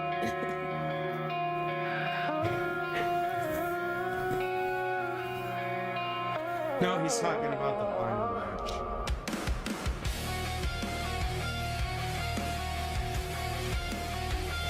Coming out next, first at 5'4", weighing 219 pounds, from Dallas, Texas, he is AJ Cool Kid.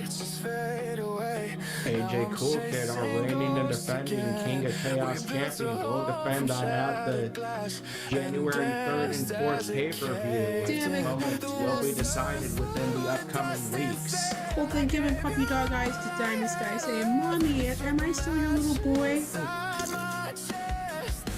AJ, of course, winning that in the 2K24 era before we carried over here to 25.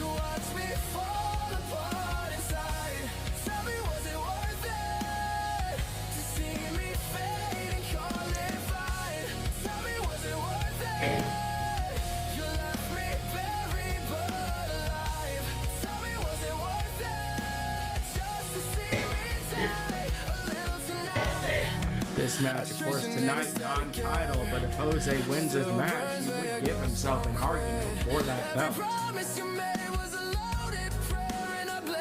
And Sky's even telling Colton, "Nice try."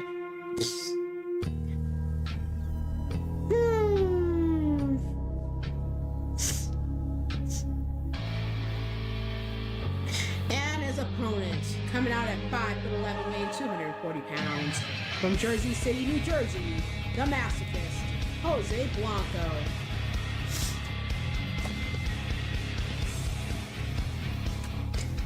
After this matchup, we move on into the female portion of the Tag Team Championship tournament, which will start round 2, starting with the Clown Busters taking on Silent Death.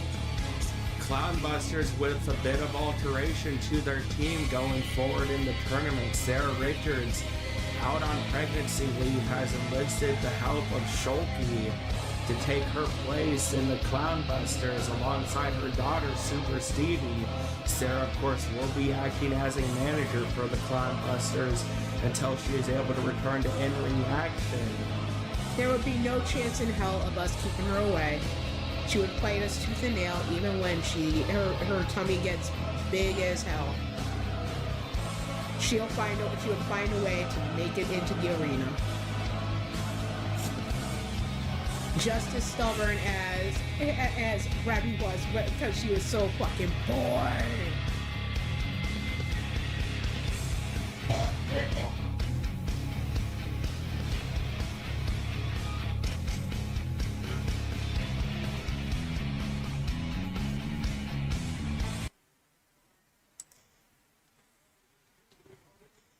AJ with a stomp to the back, kick to the face in return from Jose.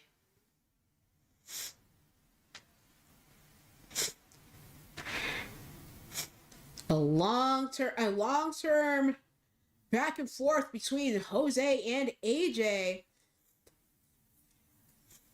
and multiple companies, not just CRW. And now AJ has basically become majorly pissed off, not because of what Jose has been doing specifically to him, but because those like Violet, Vera, Andromeda, Ezra, Isabella, any of the younger generation in this family got roped into Jose's personal war. So he's willing to put himself on the line in order to protect them.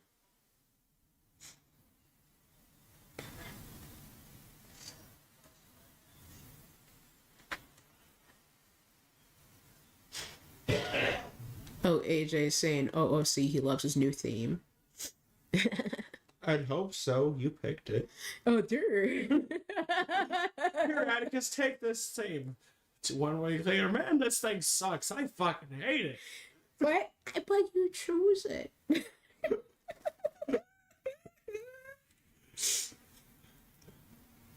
I would laugh my ass off if someone did that. Just gave me a theme in the next week. Man, this theme sucks. Oh my gosh. AJ Weeble wobbling on his feet. Springboard kick to the face from Jose.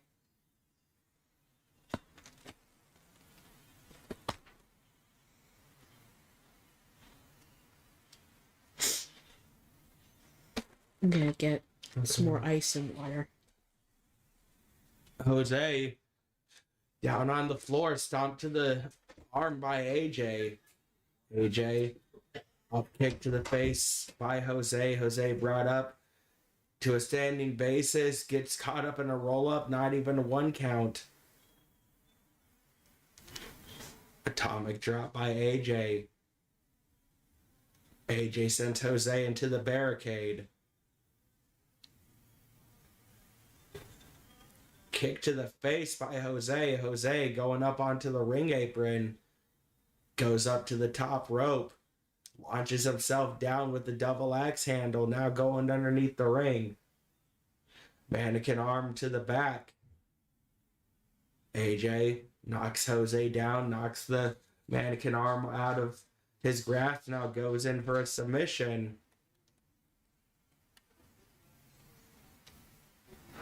Jose fighting out of it.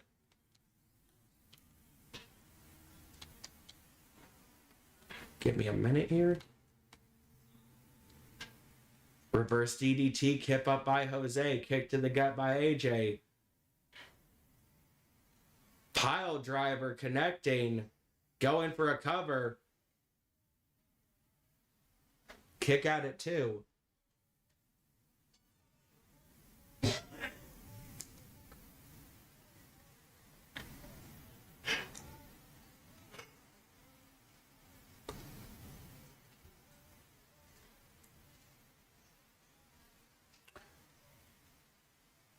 Jose. Knee strike to the face of AJ, going for a cover of his own. Kick out.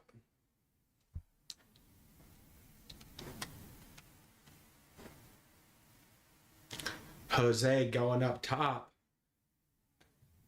Launches himself out of the ring. AJ back into the ring before Jose can even try and connect. AJ sends Jose towards the corner. Knee strike to the face takes Jose down. Now AJ onto the apron. Plants Jose down onto his face. Kept up by Blanco.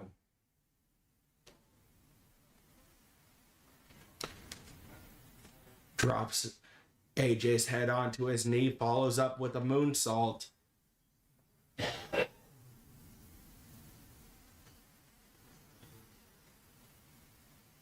Hello, Lucian Utaker. Welcome in. Good to see you. Jose dancing around with AJ in the ring. Drops him down with that Sister Abigail sort of reverse STO maneuver. Calls the masochist runner, I believe. Kick out at 2.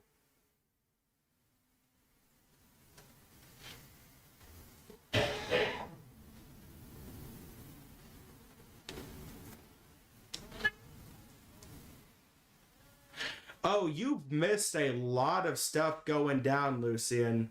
Your sister Kasara was attacked backstage earlier in the show by Karai. Olivia and Andromeda ran in to help interfere after Kasara managed to put Karai down, thankfully. Damien ended up walking out on the Dragon family, as Marcus may have told you earlier. He gave full explanation for his reasoning as to why he did that. Basically saying that he can't follow a code that only honors one side of the family. Essentially.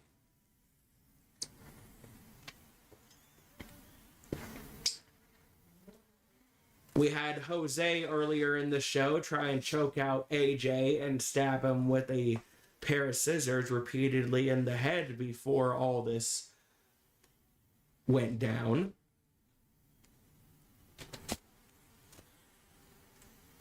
Cover by AJ. Of course, AJ getting his own bit of healing by Violet enough to allow him to do this matchup.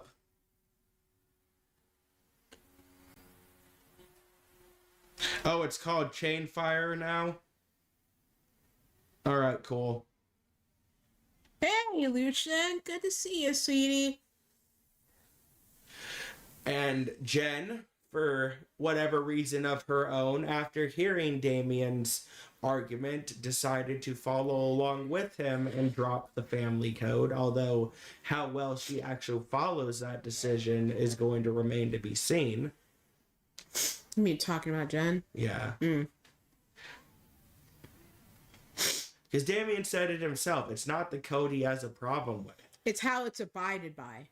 The code itself was supposed to be to respect essentially the same thing the Nightwalkers and U-Takers were supposed to follow. Family above all, respect those unless disrespected, just said in their own certain fucking way. But the only difference is Damien noticed that the Dragon family only abided by that code when it came to certain members of their own family. He's been getting sick of the disrespect towards people like Jack, Marcus, fucking the rest of the family who's connected to him through Sarah and other people. And yeah, it's not the code that he can't follow. It's how it's abided by. Unwillingness to truly follow it. Because they seem to think that it only goes for the Dragon family.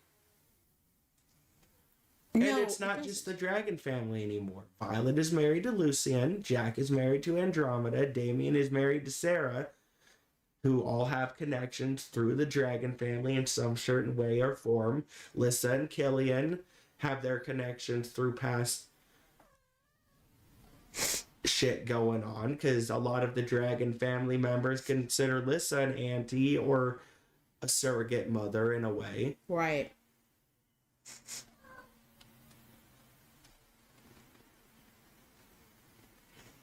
So yeah, that's what Damien's pissed off about. He's pissed off at the inaction by the family, the unwillingness to step up when it's necessary.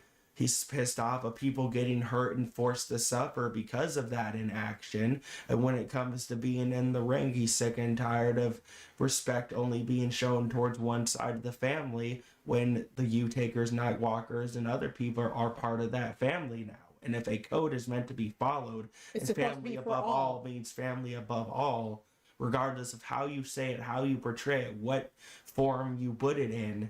You consider certain people Family is family. You stick with it, no matter what last name you have, no matter what species of said family you have. And that's something that Damien's always tried to abide by. Like, it's why he's always had Lucian's respect. It's always why he's had a lot of the other U-Takers and Nightwalkers respect, because he has always been one of the people, no matter the danger to him, no matter what the last name is, if you are family, you are family, and if you need help, he is going to step up to help you. How even Marcus has shown respect to Damien because of how honorable in his eyes he's been when it comes to literally family above all. Because yeah, even Marcus having Angela and her conditions with the babies on his at the forefront, there are, if it's a member of the family in relation, he doesn't hesitate. He may think of certain things over on how it may affect certain certain people like Angela and his kids in the long run, but regardless, he at one point, He, even if it takes him a while to help out, he overall does. because of him having to plan strategically and stuff, he never flat out says no like the Dragon family have. Exactly. Or there's never an excuse as to why he can't do it because of some stupid fucking code. It's the fact that we're related in some way, shape, or form. We're family in some way, shape, or form. And that's that trumps everything. It's a no-brainer for Marcus. It's a no-brainer for those like Damien, the rest of the U-Takers and Nightwalkers, for our portion of the family. It's a no-brainer. We may have to think strategy in order to make sure we're able to do our part, but it's still a no-brainer. Covered by AJ. Another fall in his favor. Tied up 2-2 right now.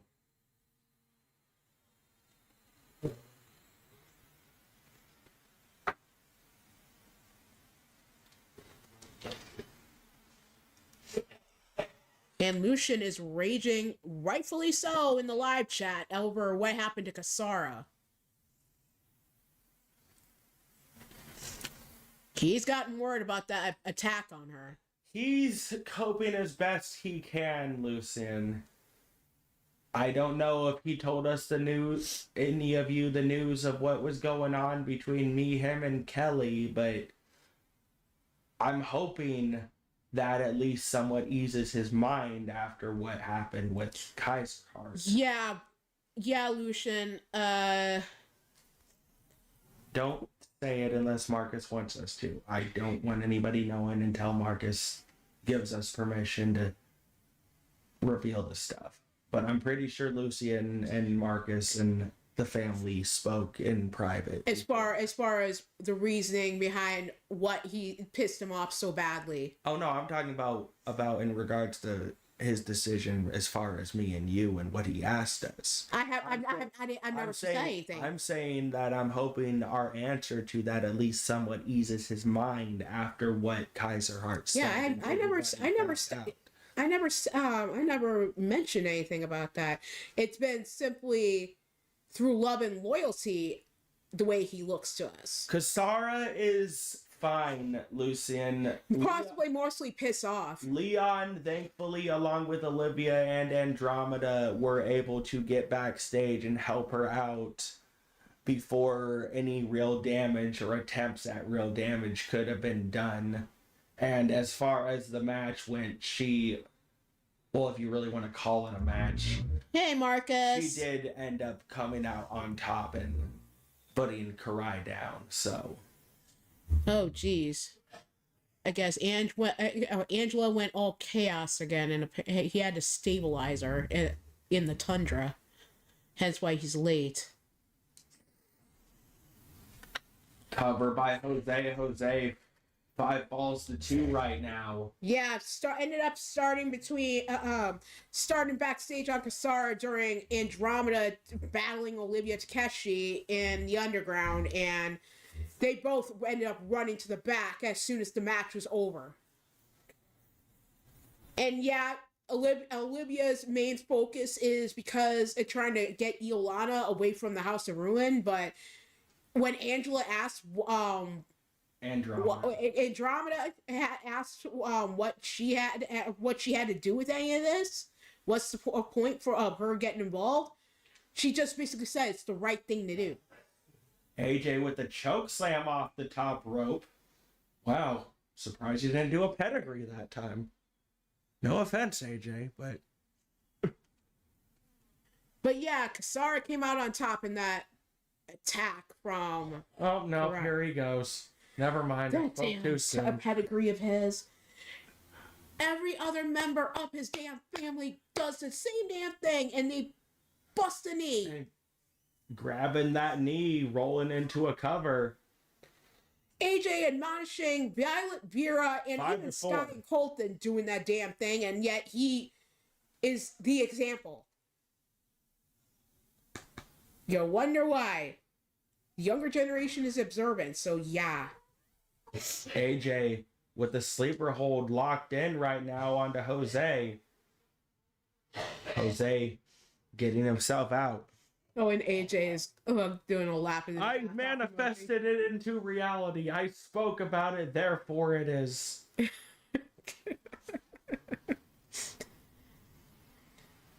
Basically, you are the example they go by even doing that damn move in the first place, AJ, and yet you admonish them. Yeah. Just saying. But no, as far as Damien's decision, I honestly cannot blame him one bit. Me neither. Because I've also been getting fed up with stepping in to constantly help their family, and then whenever we call for aid, they sit back and do pretty much nothing until given no other choice. Okay, he's saying in the chat, I heard Lucian about Malachar and why my kind of all died but 300. Kaiserheart, I'm not acknowledging Kaiserheart nor any dragons of that line, save for Alyssa, Damien, and a handful of them. You can say I'm livid, Lucian. Oh boy. AJ, sorry, I know I'm in the wrong. Please don't start giving me puppy dog eyes. Save it for your wife and your kids. Oh yeah, Violet was given and Vera were trying to give us puppy dog eyes earlier because they did something and then Yeah, no, it was mainly Violet giving us puppy dog eyes, talking about she's a good girl and everything, and then Vera talking about how innocent she is. Yeah, right. Again with the damn I sent pedigree. Violet to the corner, put a book on her head and made her recite the family code over and over again and think about what she's done, even though I have no idea what the fuck it was that she did. But whatever. Why am I sending you to timeout? I don't know, but apparently you did something, so go on. Sounded right at the time. Vera, I did no such thing. Yes, you did.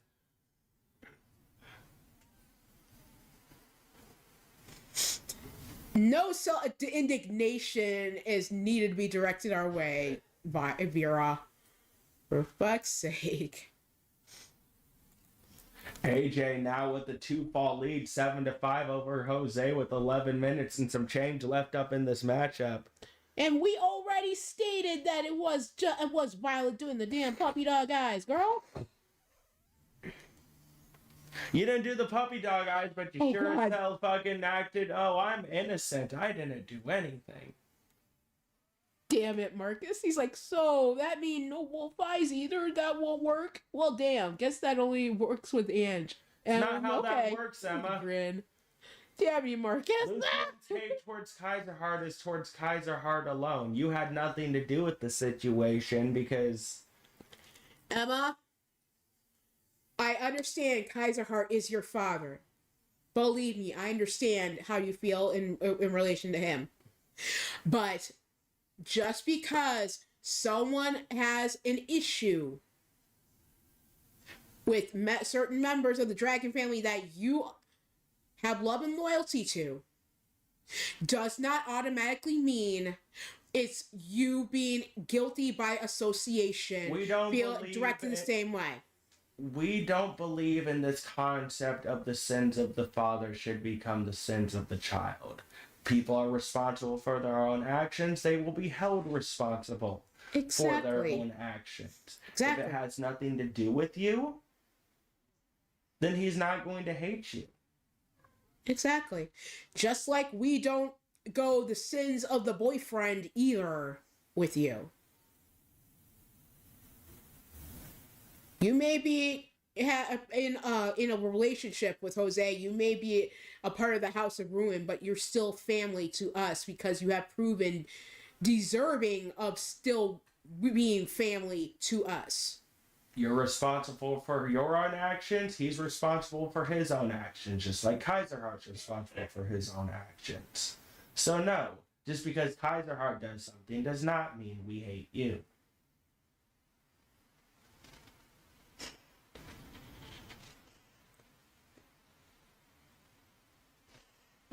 That is true, Marcus. Emma, Lucian didn't even... He basically named a few people and a handful of others who are members of the Dragon family. And I know for a fact that that also includes you. Oh no. In respects. It's only certain other members of the Dragon family that get under his skin so damn much, as well as under the skin of the rest of us. Because I stated, I meant it. Love and loyalty was pledged to the Dragon family. But because of how so I will not bow down to a vow in a certain fashion that is at the expense of my husband and my children.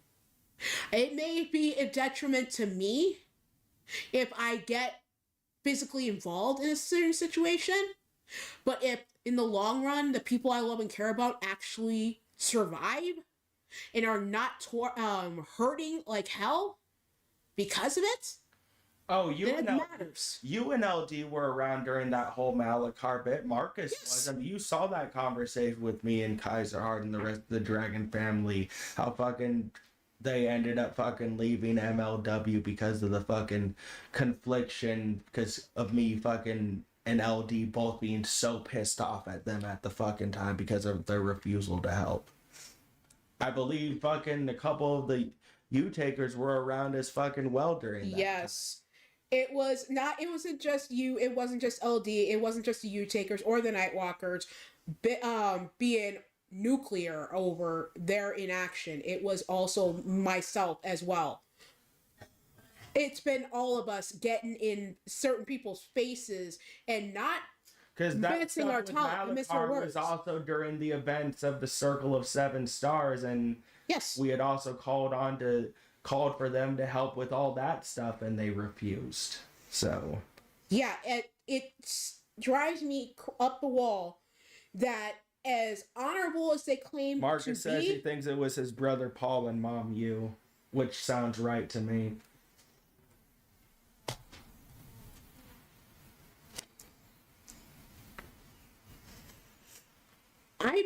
it just amazes me how so a sect of the family claims to be so honorable, but only attribute it in a way that it benefits their part of the family more than every other part of the family that they claim to love and care about. Sleeper hold on to Jose. And Jose tapping out for another fall in AJ's favor. 11-8.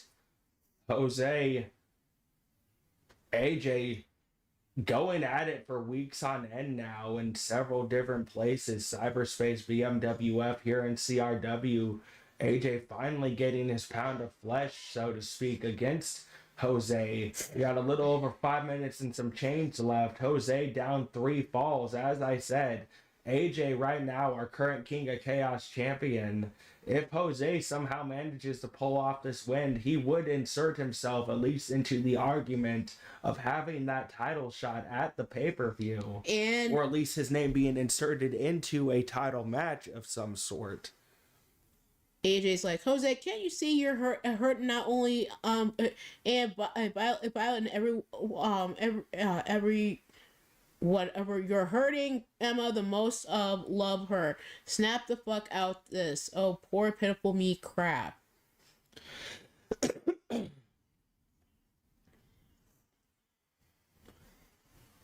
Oh yeah, and the thing that gets me the most, I have touched on this several times, and I do not care how many times I have to touch on this because of how much it has affected my sister still to this day.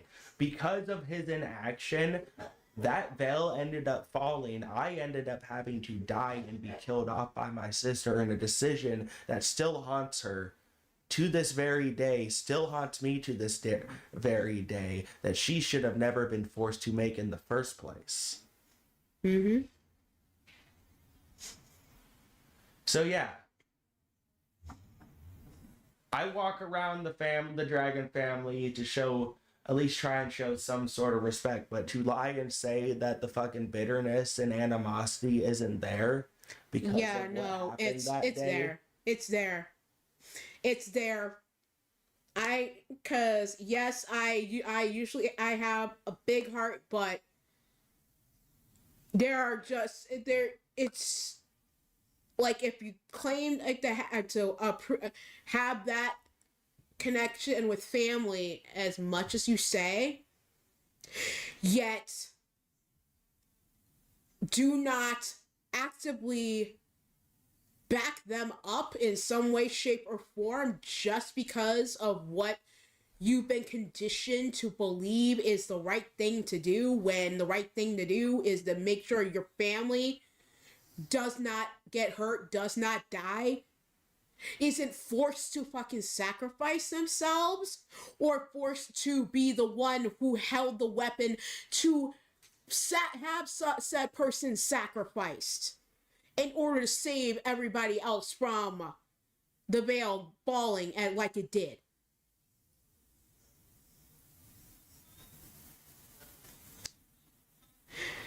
He ended up not only exactly Azrael.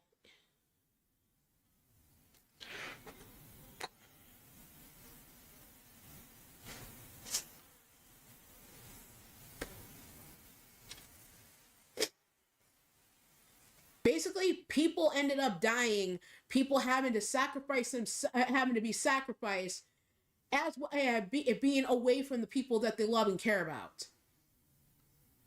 I had to travel in between from hell, literally from the pits of hell and back, in order to keep Atticus as part of the pregnancy with the triplets.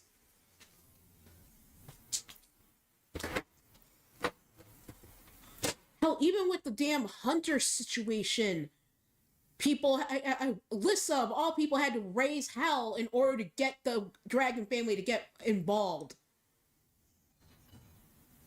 Where at one point, Atticus literally burned his soul to smithereens to try and save Sarah. Both of them ending, both Sarah and Atticus ending up in the damn void. Again, away from the the pregnancy of the said triplets in some way, shape, or form.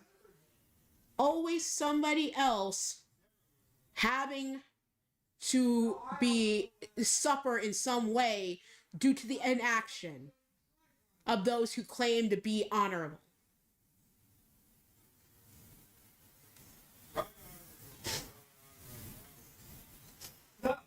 The original Trigon shit started even before. I will check that in a moment there, son. Got your message, Marcus. Trigon shit started in our Less than 40 seconds on the clock in this Iron Man matchup. AJ in the lead. And another fall tacked onto his score. Yeah, to further Azrael's point, we were just talking out there, and this kind of ties back into the stuff that AJ's trying to do. He brought up a point that a long time ago, before fucking Malachar, before AJ came into the picture, we had an ordeal with fucking Trigon over in fucking MLW a long time ago, to where he ended up having to kill me, and during that time the Dragon family sat back and refused to also help. That is... I didn't remember that part, but yeah. It tracks as far as the this isn't inaction. mine and Azrael's first interaction with fucking Trigon, as far as... But that fucking tracks with the inaction. That fucking tracks.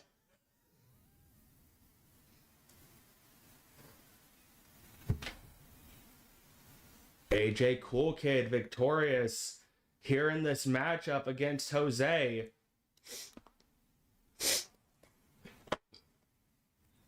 Congratulations to AJ. He really didn't give a shit about wins and losses with this matchup. He just wanted to pound some sense into Jose, if that was even possible. Because of what's been happening with those like Andromeda, Vera, Violet, Colton, Isabella, those who look to him in any form or capacity in love, loyalty, and respect. That basically got trashed. What do we have next? We're starting with the first of the tag matches for the women now. We've got Clownbusters versus Silent Death.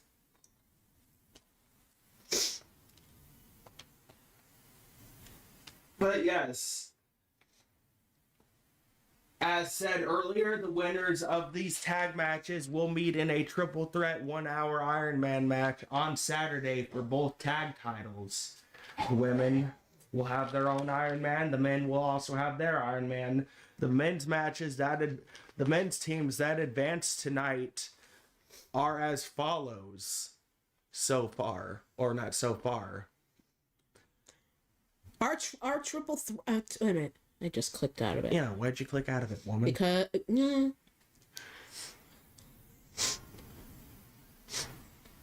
there was also something I was gonna need, and I was asked to check through. Anywho, we've got the Legacy, Night Vale, and Texas Heat in that triple threat for the men's tag team championships. The next 3 matches will be part of our women's tag team tournament, and the 3 winners will meet in the triple threat for the women on Saturday.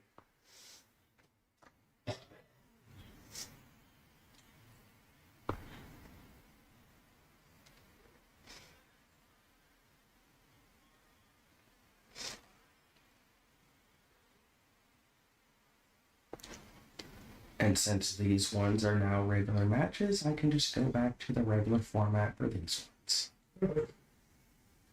2 out of 3 pin sub, 20-second count out for these next 3 matches.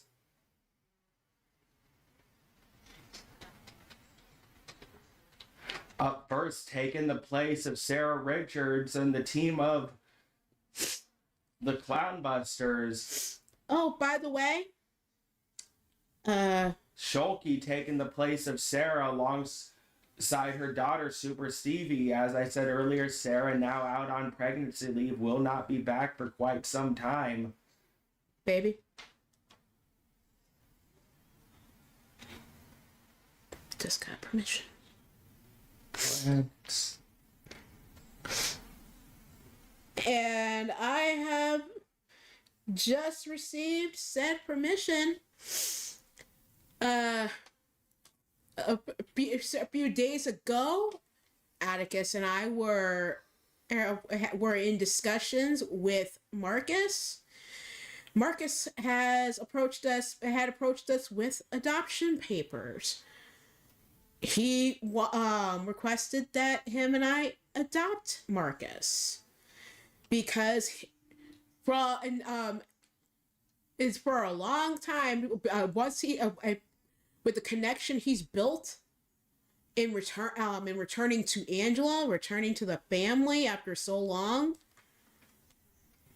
and in the connection he's made with Atticus and myself, we've become like a mother and father to him. Wait, hold on. And Oop, damn it, I need to go back. I forgot to do something. and he even just told me, because I mean he considers Ben and Eric, who's a member of the Flame and Fire Moon Pack, as two dads to him. He basically kind of got all funny talking about how needing two. Forgot to do something. Gotta go back.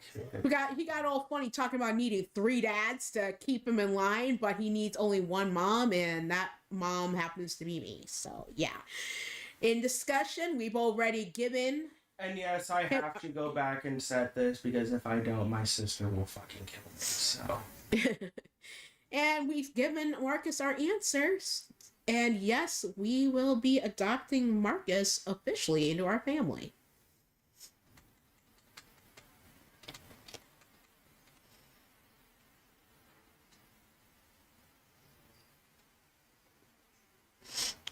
I got it, Marcus.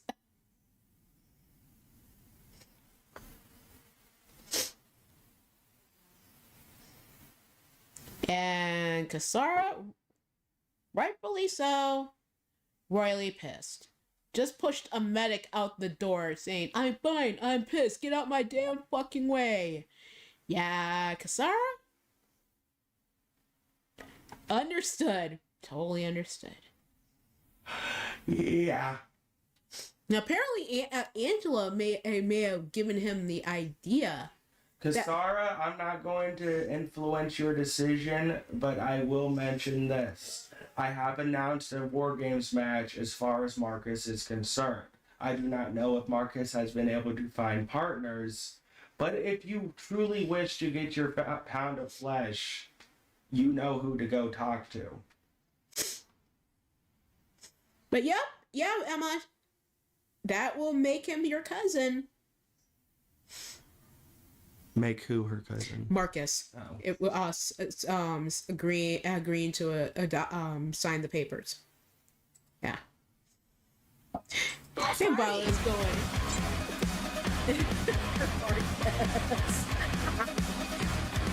Comment out first. What the hell? I know I set it up to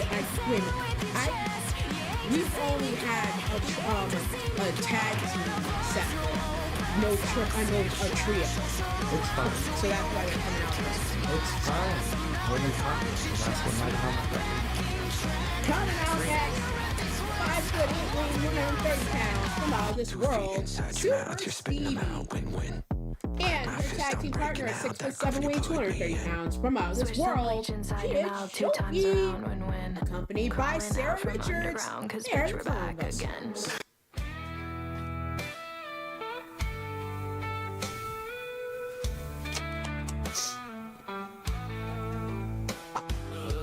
Coming out next, their opponents at 5 foot 10, weighing 206 pounds from Texas, Whisper Bagwell, and at 5 foot 10, weighing 206 pounds from Biloxi, Mississippi, Jay Bagwell. Together, they are Silent Death. Town I ride through knows me well. They whisper my name in the dead of the night. Cross me once, you won't see daylight. A loaded gun and a heart turned black.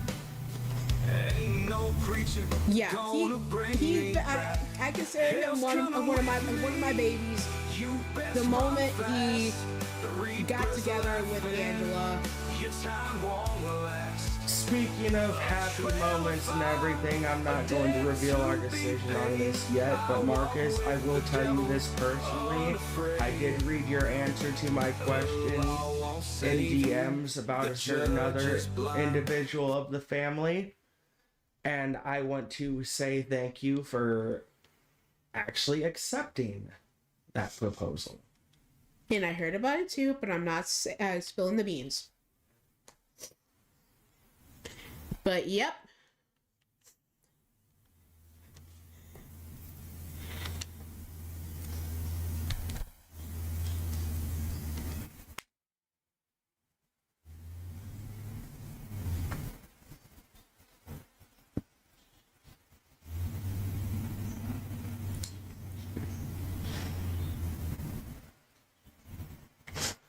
I will let said individual reveal what I spoke to her about earlier when she is ready on her own time.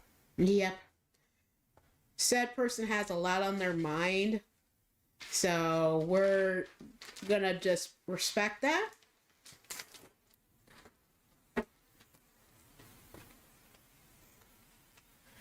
Let them make their choice on their own time.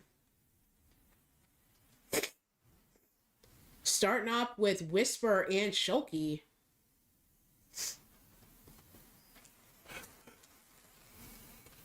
Sarah, of course, now acting as a manager for Shoki and Stevie both in the Clown Busters. Her and Damien expecting a set of twins coming up here in July. So Shoki agreed to take her place as one half of the Clown Busters. Sarah, of course, already a mother to Astral and Serenity. Astral now 10 years old, Serenity 6 years old, I believe. Yes. What?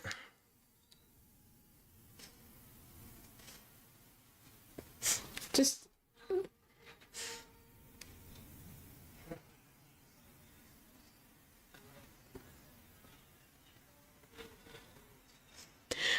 Isabella, on that note, you may have to just stick with just me for cake tasting, because right now Angela is pregnant with 6 babies, and she's in the Denmark tundra right now, where it's safest for her because right now she's trying to get her Phoenix abilities under control through pregnancy. And Tell you what, Isabella, we can't have Angela leave with you, but we could possibly arrange a get together with all of you at a safe location. when it's safe for her to be removed from the tundra. At the tundra, if Marcus allows it and we can arrange it, we can arrange for a safe location for Isabella and them to be able to do that. We can bring all the wedding cakes or whatever for them to taste to the tundra, to them, where we can all be safe.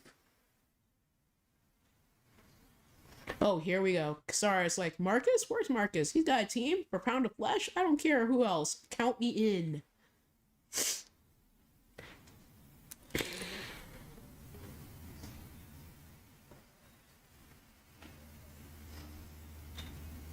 Yeah, because Marcus is talking about that Angela needs to sync with her pups, and so no, she wouldn't be leaving the tundra to go.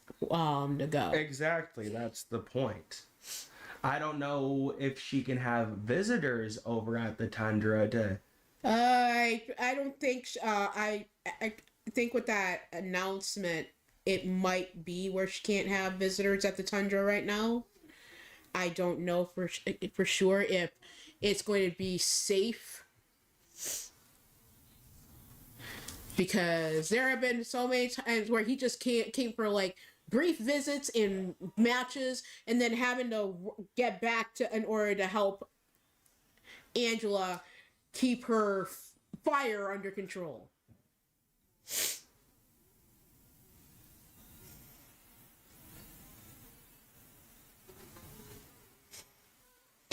I have an idea if it's not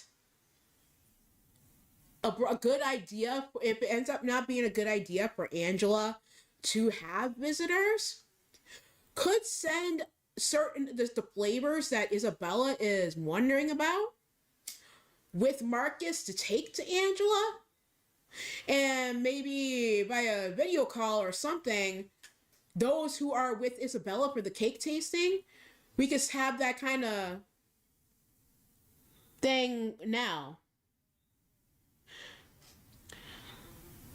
Yeah, he's like, she is not moving. Anything small will set her off. That's why only I can be with her. Save for Eric and Mages, so no visitors.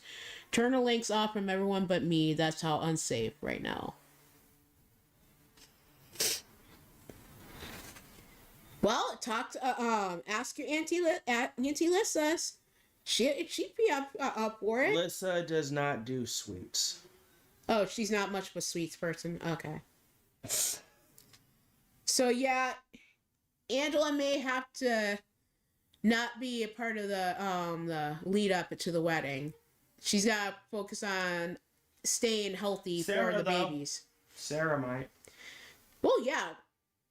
Also Hello. Andromeda. Ask Andromeda. She fucking loves cake. Ask Rebby. Rebby's in the same situation that Angela would be. She has to sync with her pups. So she has. So that's why it's not safe for her to be around all the time. So yeah, all right, noted. But Sarah and I could possibly tag along, Isabella. Lita too, yeah. Oh yeah, Miss Party Planner, Wedding Planner, yes. Of course, she'd want to get involved. All right, fair enough, Marcus. Fair enough, Marcus. Because even if any type of connection with her right now is unsafe with what she's going through right now, there's no point in chancing it at all.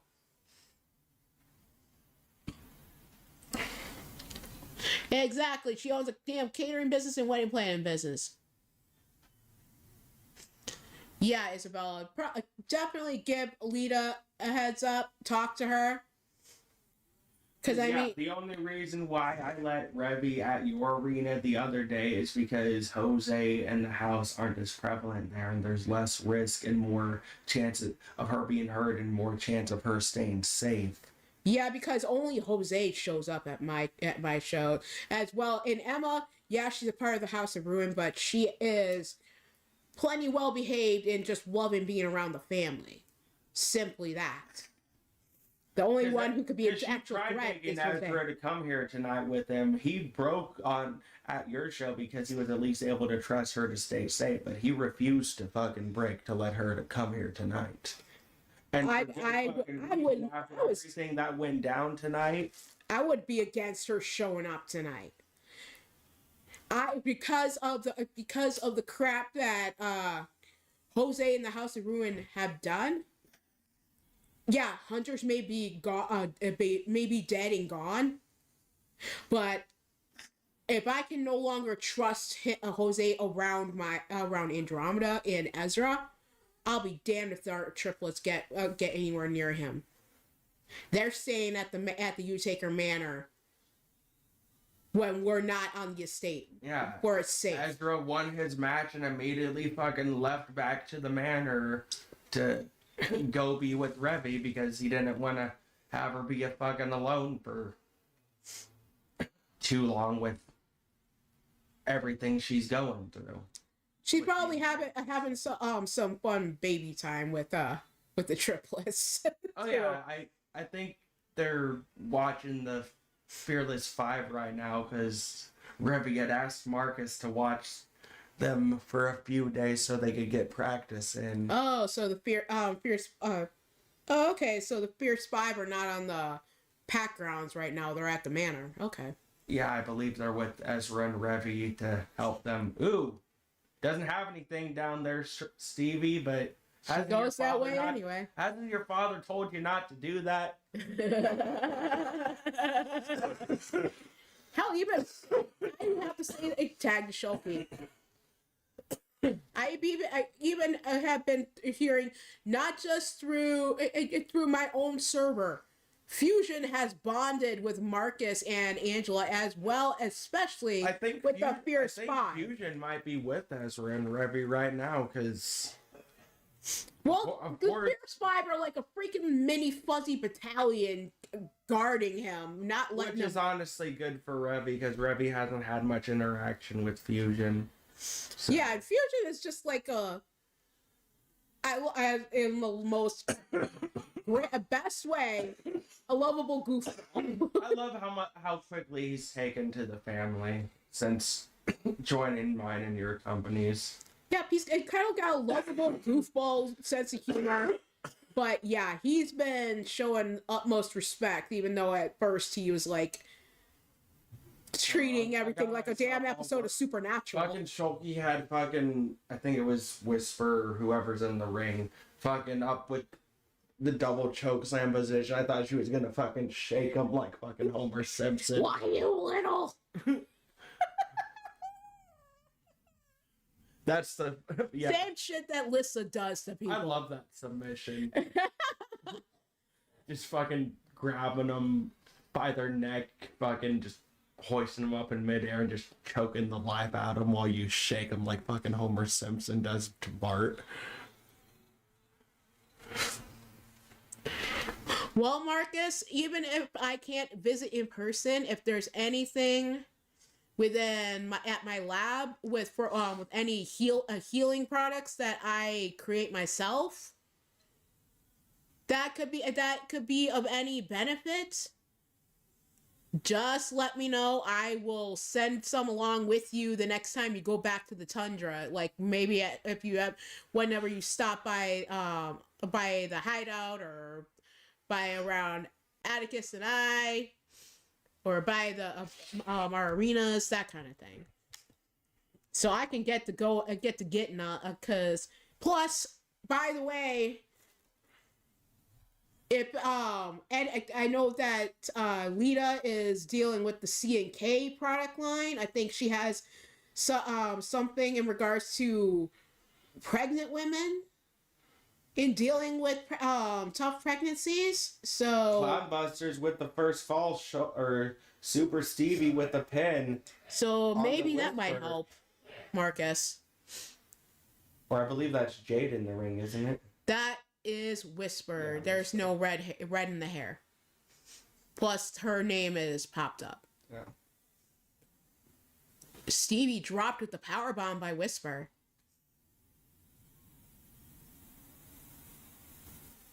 Tag to Jade. Yeah, I see a little red in her hair, so that's Jade. Onyx.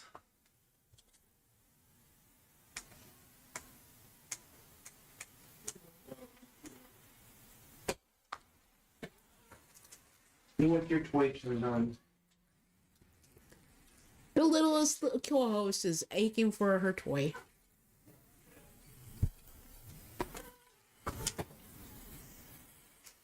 Jade over into the corner. Hit bumps Stevie in the face.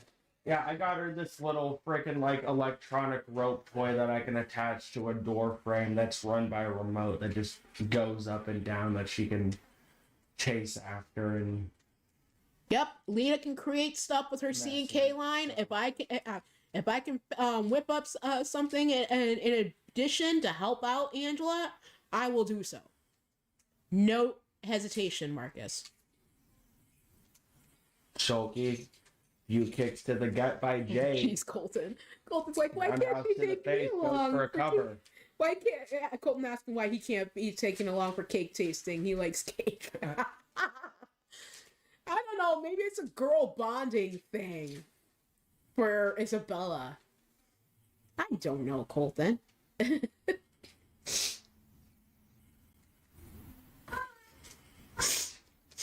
Tag back to Whisper. Set up by Silent Death. Leg lariat, leg sweep Also, combination. since Revy also cannot be moved from where she is at right now because of her pregnancy and needing to sync with the kids, if you do not want to die, I would also advise giving her cake.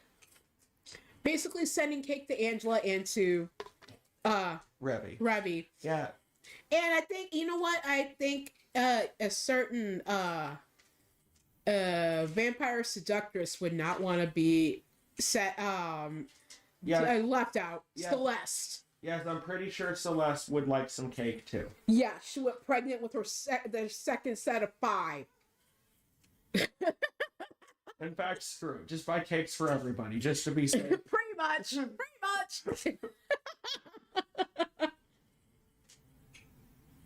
Tag to Stevie. Super.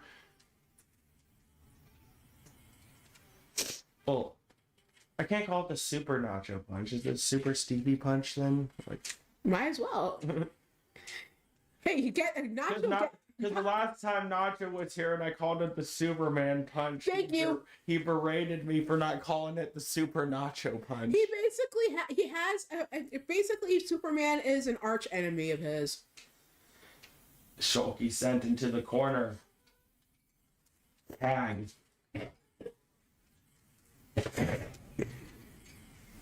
Shulky catching the leg. Sidestepping, gets slapped in the face. Taken down to the mat into an armbar. Marcus, if remember that dream catcher that I made for not only for you but for Angela. Keep that. Make sure that that's in y'all's bedroom at the Tundra, because it's still infused with my magic. So that can be definitely some easement with everything going on with Angela's pregnancy right now. I will get on the ball with anything in addition to help her if I can, to help regulate her Phoenix abilities if I can.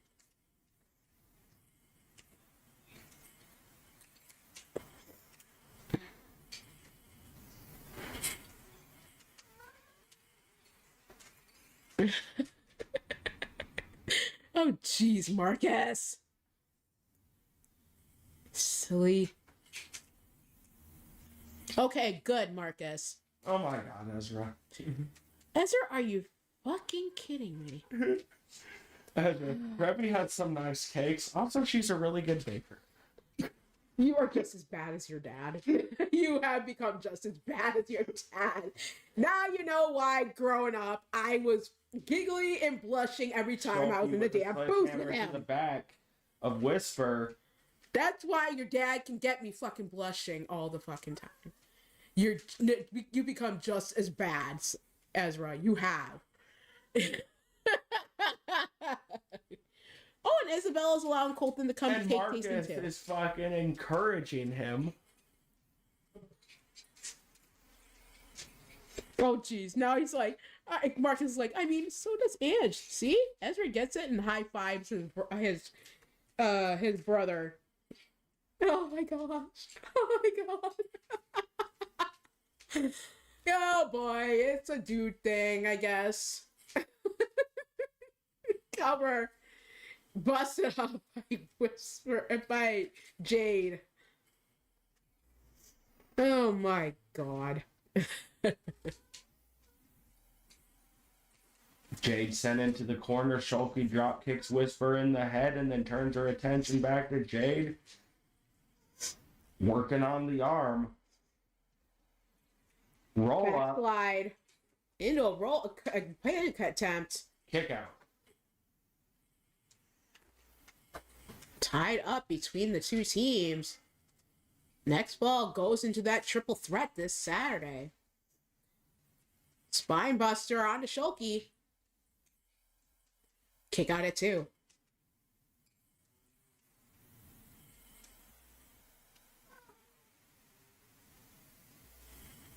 Oh, damn it. Emma's like, are cakes the same as pillows? God. Drop kick by Whisper, tag to Jade. Ezra, no. Cakes are ass, pillows are boobs, Emma. But before you ask, yes, they are comfortable. Again, just as bad as your dad, Ezra Black.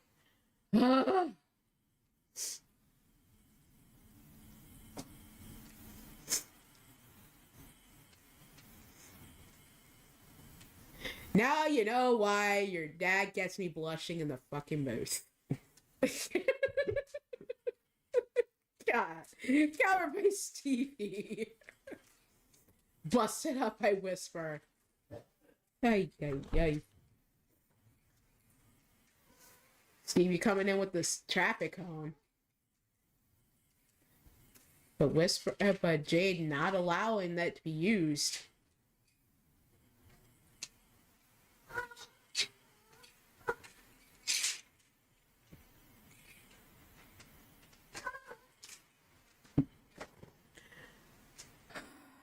Stevie tapping out to that armbar.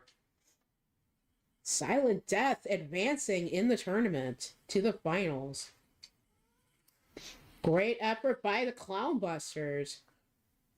Of course, Shulky will stick around with Stevie until which point Sarah is able to come back. But Silent Death is victorious here tonight. Moving on to our next matchup, we have Starlight Crusaders versus the Skylights. So Andromeda and Violet taking on Patty and Diamond Sky.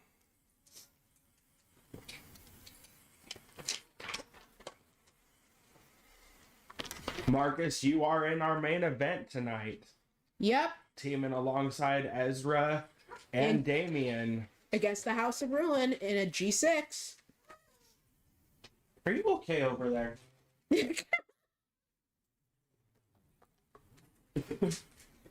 She's having fun. She's having a ball. No, she's having a mouse, but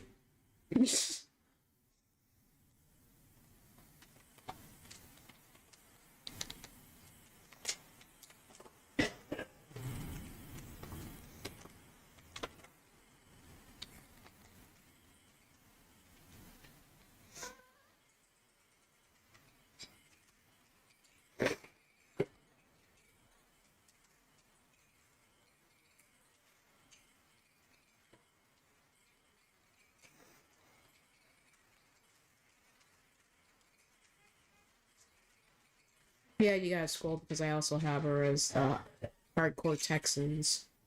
yeah. Chase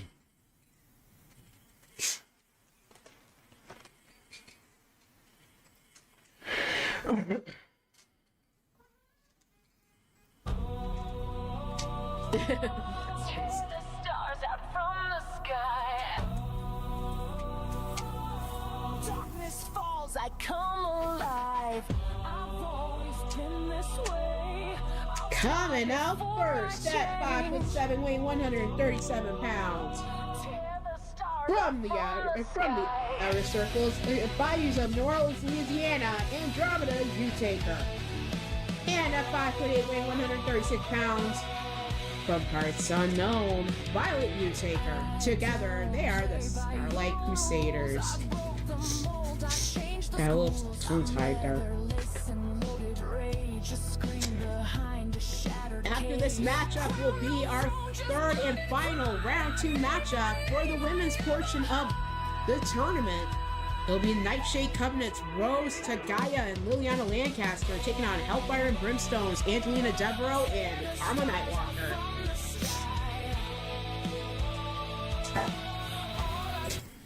In the fire, I find your face. Coming out next, their opponents at 5'6", weighing 133 pounds, from Dallas, Texas. She is Diamond Sky. And Monale, Patty Chase. Together, they are the Skylights. But your hand still pulls me near. You're the only truth I hear. They can't break what we create. Through the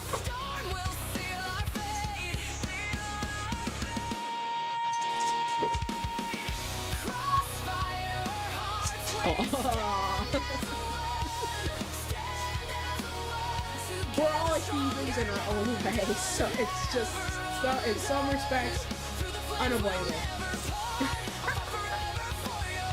Especially in this family.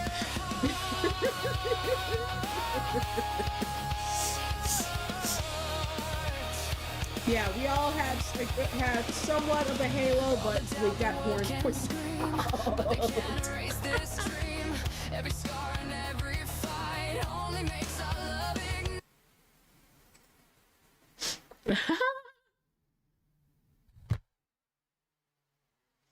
Is she singing along to their theme music? That theme that Diamond and Patty are using has a deep meaning to Rebby. That's a song that Sarah sang to her when she first arrived. What the fuck? Oh. Quit fucking with shit back there. Uh-oh. Yeah, she's jumping around trying to grab her toy, bump the cord. But yeah, that song has a deep meaning to Rebby. So Rebby at the manor, watching the show, enjoying the music, of course. Andromeda kicked in the face in return by Sky, set into the corner. Tag to Patty.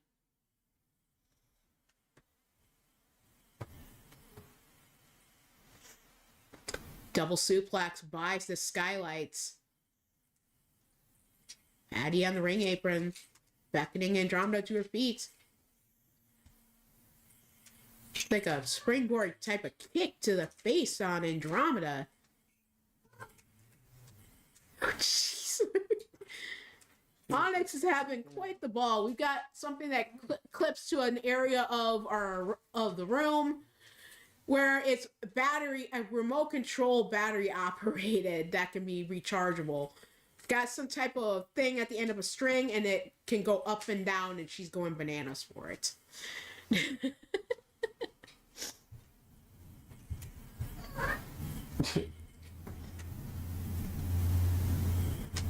Marcus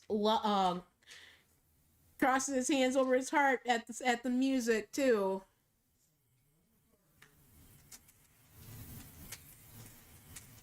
Jeez.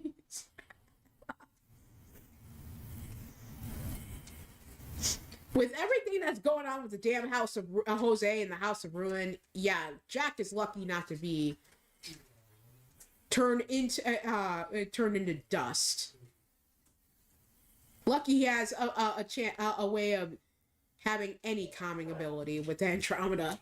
Leaping tag to Violet. Andromeda is currently hyped up on sugar and psychotic rage. Yes. Exactly. It's like now with everything that's happened these days, it's like, oh, I get to beat up people. With all that excitement coming out into the ring. Oh, the one thing I am just so glad about is the fact that we found out that she is not fucking pregnant right now. Could you imagine how much worse this would be right now if she were? Yes. Baby, you thought I was bad when I was carrying the triplets? Yeah. This could be worse than fucking nuclear.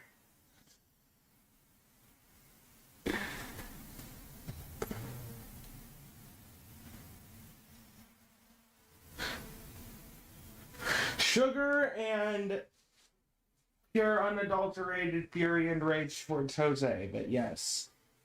Just be glad it's just sugar right now. Marcus, Andromeda and Violet were in the main event my stream last night.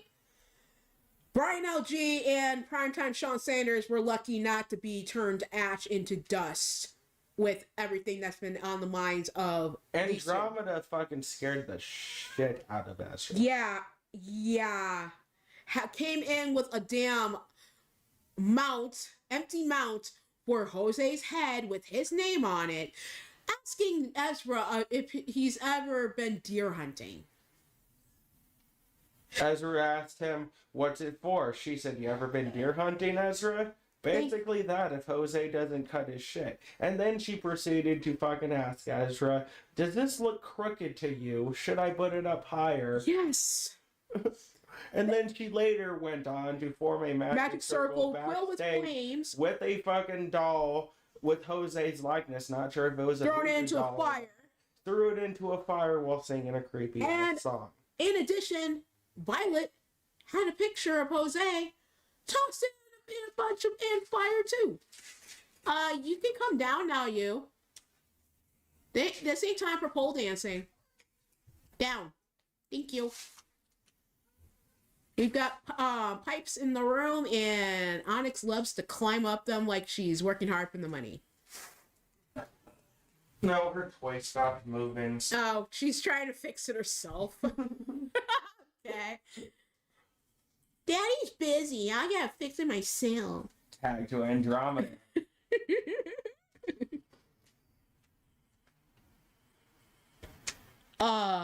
We've got a situation. Jose's just appeared on the stage, dragging a hostage and watching the match right now. Jose? Just not saying anything, but he's continuing to watch with a microphone in his damn hands. Jose, are you asking to die?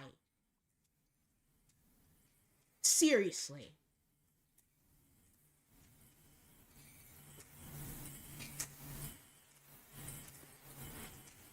And now Violet's eyes are turning purple. I think she's just seeing Jose. Yeah, Kasara is ready to go fucking nuclear and tear Jose apart, and Marcus is having to hold her back. And Diamond Sky's eyes are turning crimson red. In Dark Fairy.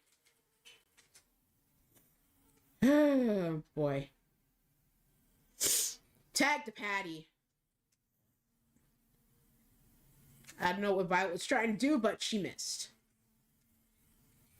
But yeah, Jose. The only thing that could ruin a good match is you and your presence.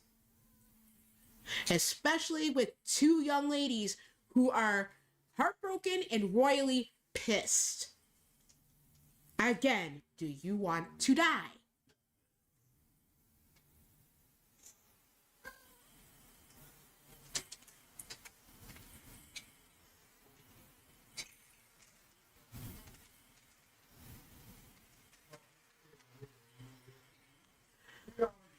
I will send to the corner, tag the sky.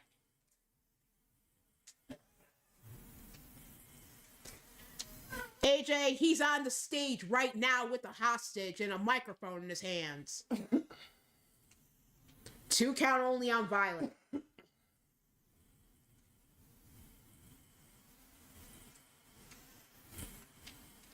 Sky into the ropes. Shining Wizard to the side of the head of Violet.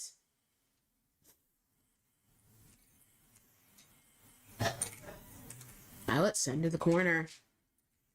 Bites her way out of the corner.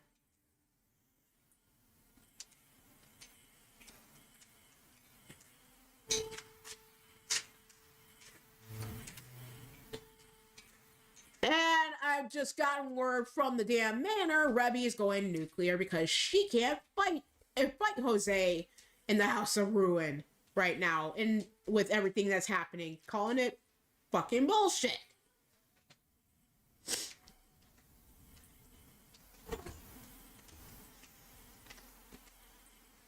And Ezra teleporting back to the manor in order to try and calm her down, if that's even possible.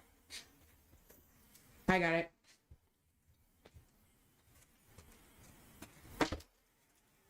Come on in, sweetie. Come on. It's okay. Take us to the babies. One to get in the room.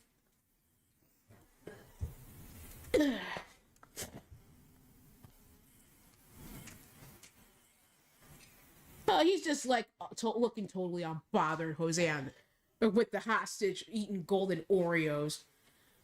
Yeah, enjoy them while you can. Yeah, you are. Excuse you. Young lady, you can get down from the pool now.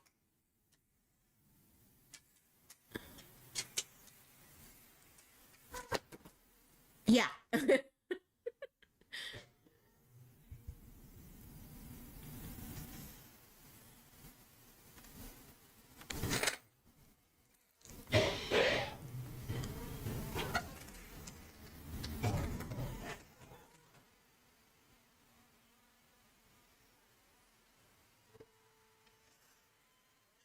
Violet having starting to lose her let loose her anger. Jose, check DMs.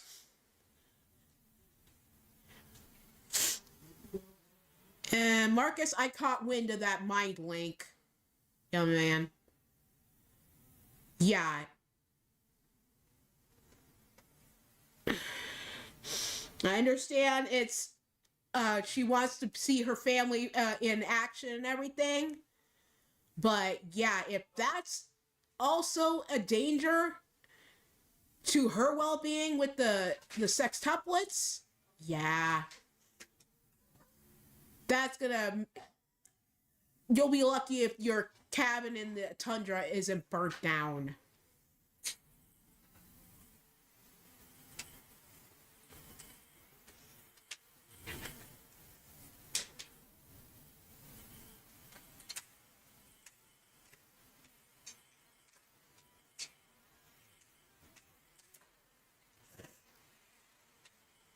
Yep, exactly. May have to pass on some of those CNK for products for pregnant ladies to Rebby too. You can trust Lita with that. I've had to have that, especially with Andromeda, with Ezra, as well as the triplets. Tag to Patty. Right now, the Starlight Crusaders are up by 1. Grapple around the midsection, overhead toss by Patty.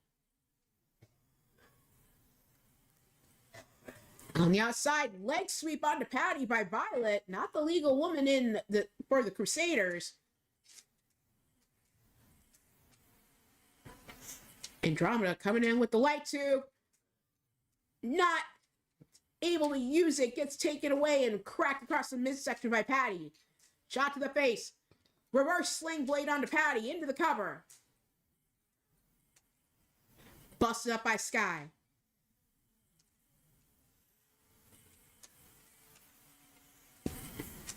Up kick to the face from Patty. Springboard cop and drop onto Andromeda.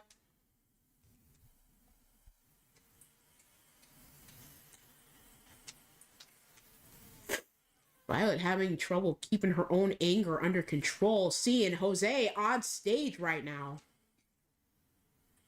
Even apologizing to her Aunt Patty. I can hear it from with the microphones built into the ring posts. Kick out at 2 by Patty.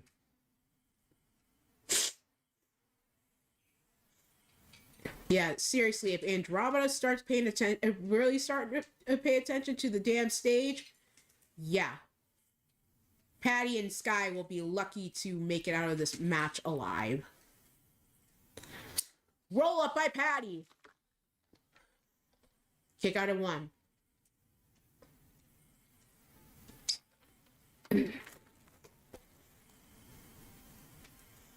Andromeda send to the corner, tag the Sky.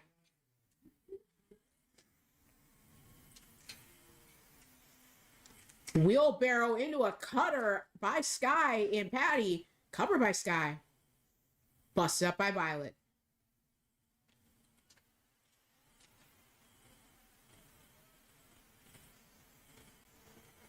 Yep.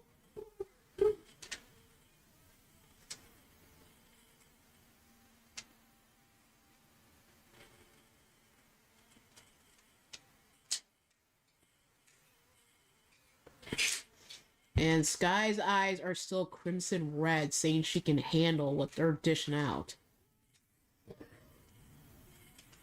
Hey. Come around. Done.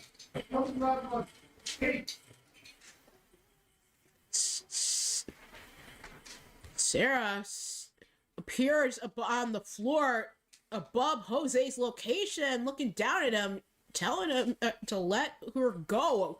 She must know who the hostage is. Elevated ballet to back suplex on Sky. Andromeda gets back into the ring as the count was going to 9. Now restarted as Andromeda missing that flying maneuver over the top rope.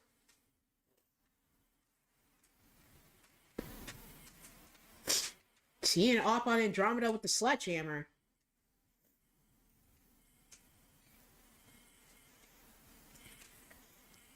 Count of 6. Count of 7. Sky sent into the barricade. Sledgehammer in hand from with Andromeda teeing off on the back.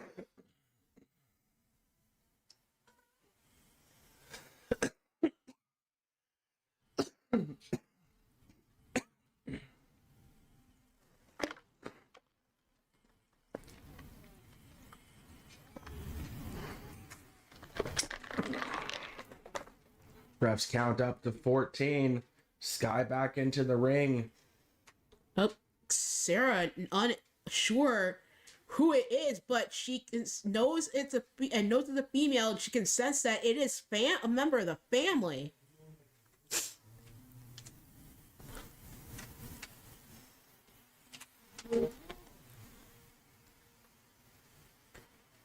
Yup.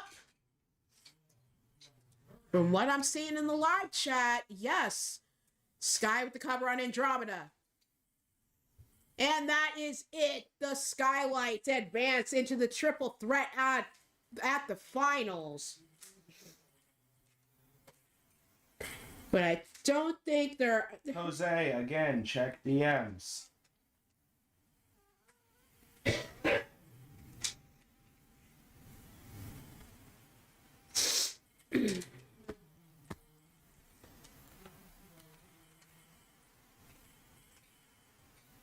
He said he was tired, OOC. I swear to God, did he fall asleep?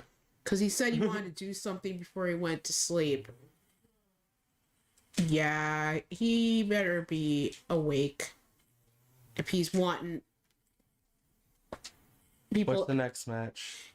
It's our final match in round 2 for the women. Nightshade Covenant versus Hellfire and Brimstone.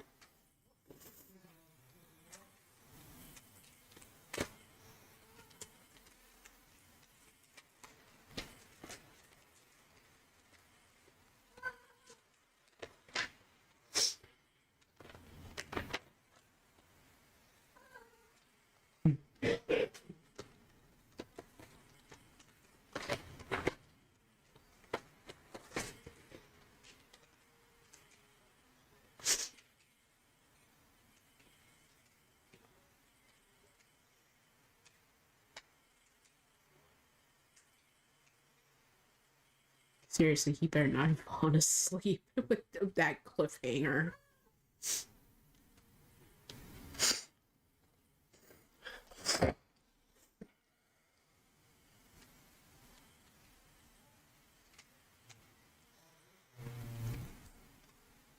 Silent Death and the Skylights have already advanced into the finals for that triple threat. Who will it be the third time around? For the third team in this matchup?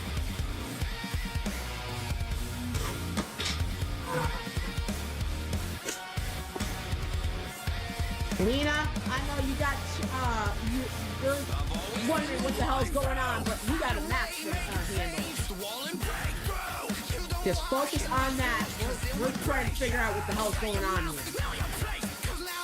Don't let Jose and his bullshit cost you.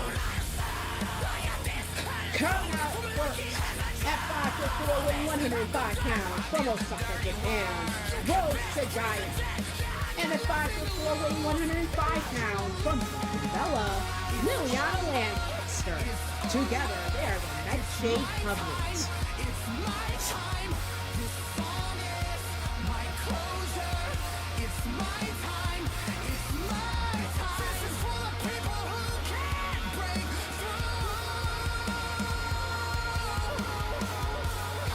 Becky showing good sportsmanship, helping Andromeda and Violet to their feet after the matchup.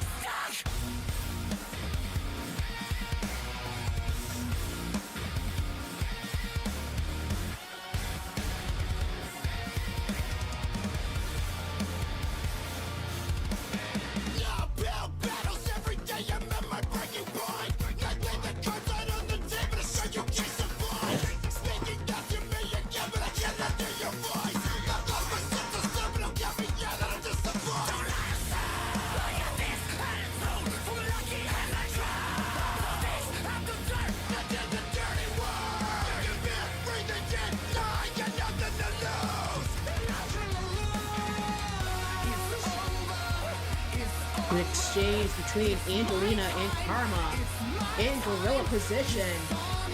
No ill will to Road and Violet and Liliana. Also being family.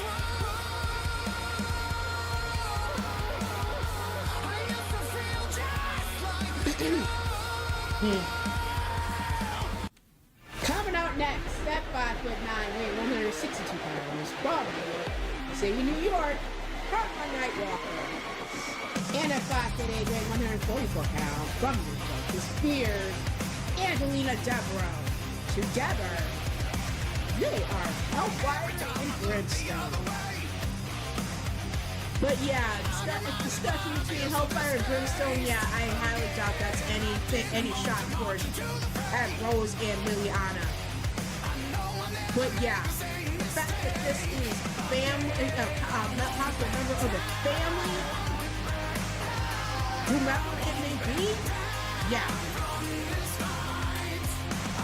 it's prevalent in their minds as well as being a part of round 2 match. Jose, last chance, check DMs before I move on from this stuff. AJ's now running to the back looking for Vera, trying to call and find her. He fucking fell asleep. God damn. Starting with Karma and Rose. What?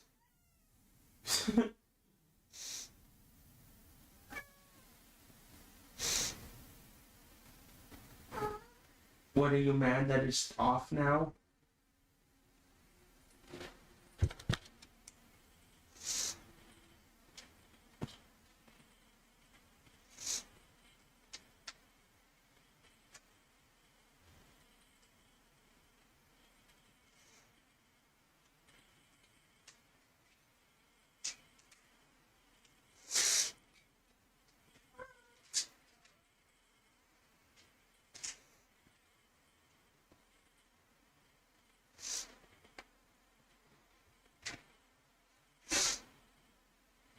Sarah thankfully able to use her laser drones to blast Jose and grab Vera before any harm can be done to her.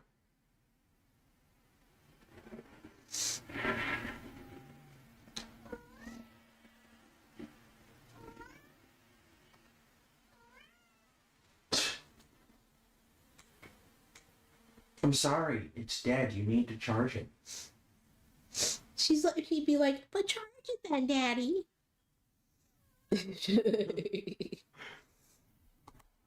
What?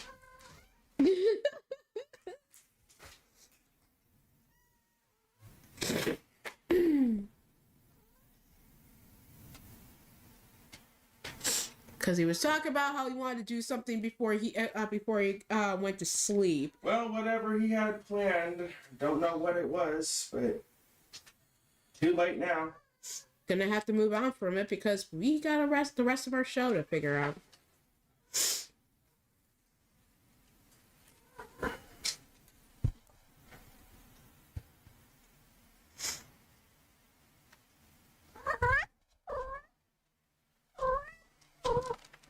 So don't know what the hell he had to say, what he was planning, having Vera captive, but he never had the chance to follow through with it, so.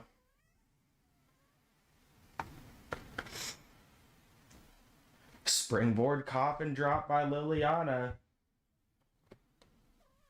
brings Karma back up to her feet. Karma sends Lily into the corner.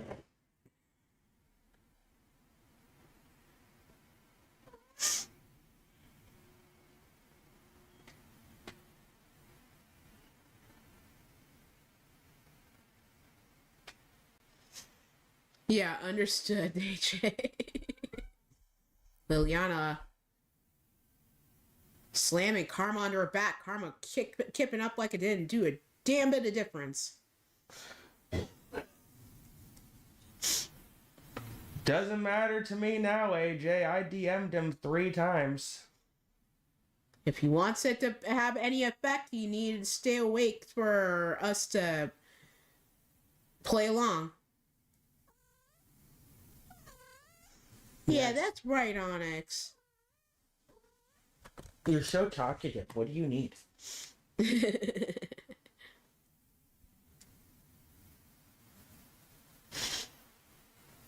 I don't know. AJ? That's the thing. It doesn't matter if he's waiting till after the main event. Sarah already did what she did. I DM'd Jose 3 times before. He didn't keep it up, so unless he says something else, we're not continuing it. He'll just have to figure out another way to play mind games at the show.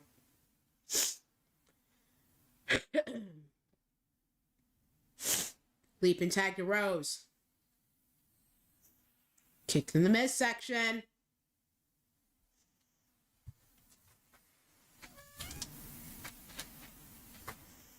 Kick to the face, dropping Rose.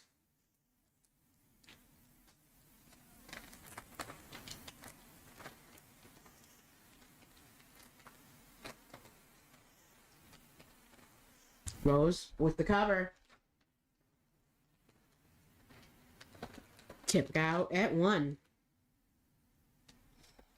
After this matchup, it will be our main event. Tornado Trios tag match, elimination style. Marcus Corbin, Damian Richards, and Ezra Black taking on the House of Ruins, Matt Thunder, Jacob Baker, and Iolana Kulai. Tag Delina. Head scissors takedown onto Liliana. Had the barbed wire bat in hand, changed her mind as Liliana had rolled out. Went high risk over the top rope and missed Liliana. Now, reps count is on both on the outside.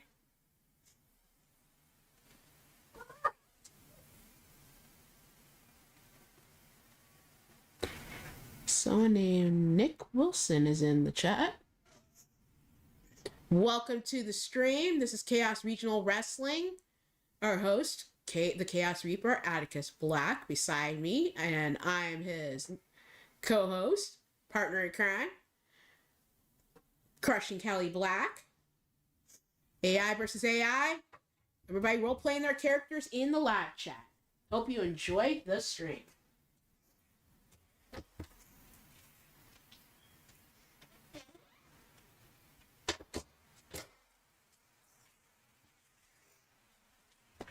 At the count of 14, as Liliana whack-a-moling Lena with that traffic cone. Nick Wilson, welcome in. I am your host, Atticus Black, the Chaos Reaper. Alongside me, my color commentator, my lovely wife, my beautiful assistant, Crushing Kelly Black. AKA me.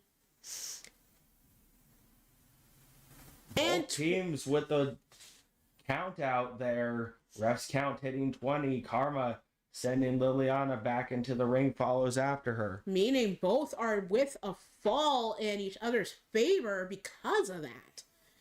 Headlock driver by Lena.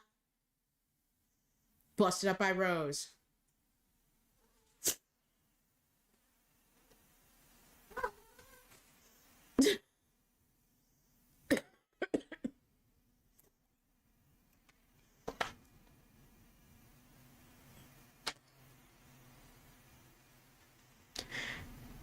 Head scissors into a submission on Liliana.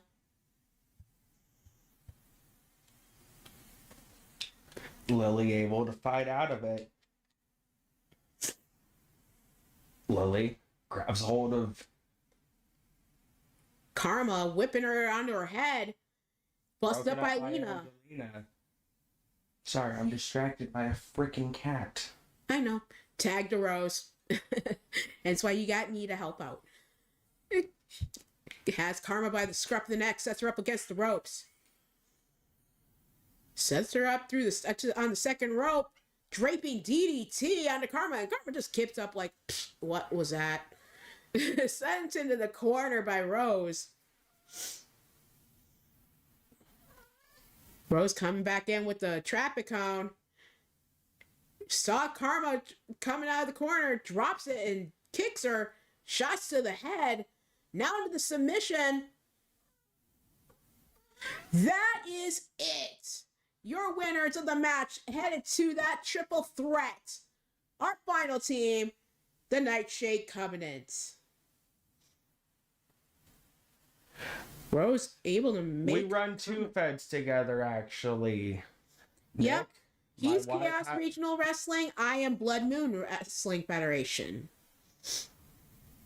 She runs her shows Mondays, Wednesdays, and Fridays. I run my shows Tuesdays, Thursdays, and Saturdays. Yep, I assist with his show, his company, and he assists with mine.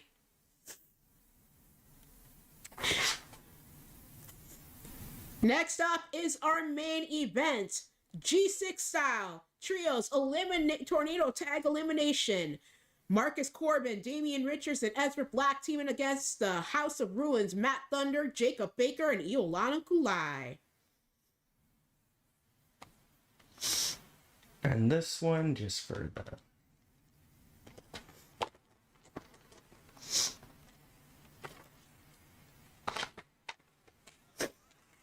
Yes, I know, Cat. You want your toy. You need to have it charged. I'm sorry.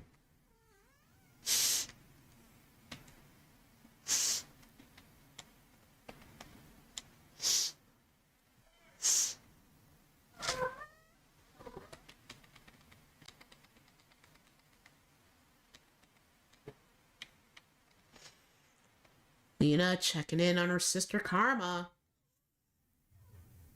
And they both head over to Kasara.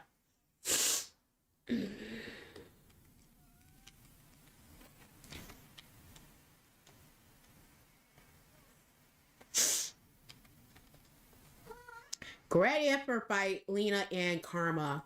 No shame. No shame in your game. Things shook out the way they did. There will be other opportunities down the line.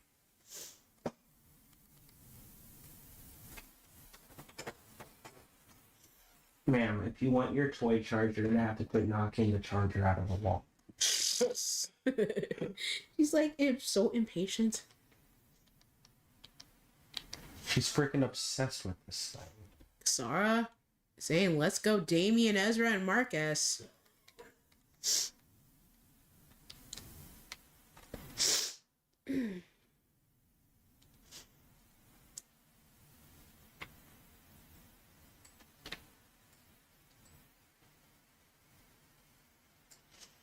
Oh, okay, Nick. I guess, okay, you used to GM for someone who streamed.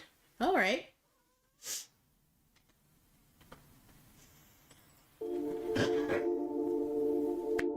They want me to act like them, they want me to look like them, they want me to think like them. Better to just blend in, but This matchup, Tornado Tag Trios Elimination.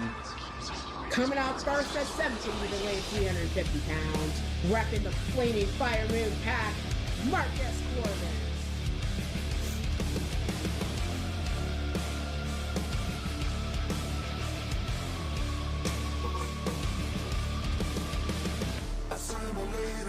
I don't care if this makes me biased. My family's from London. Of course, fuck that. Exactly. Both of my sons and brother. Yes, of course.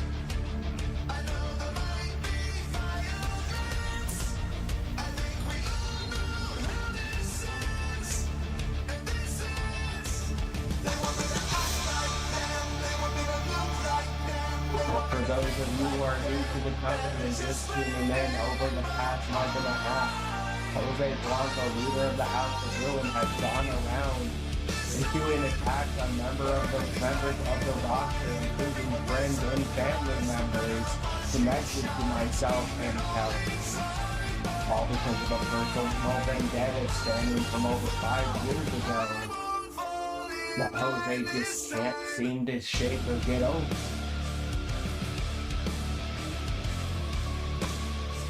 Marcus Corbin, Ezra Black, Damian Richards, 3 individuals who have been affected by these attacks, now stepping up in this trios match to take on the House of Ruin here tonight. Coming out next at 6 foot even, weighing 205 pounds from the outer circles of hell, Ezra Black.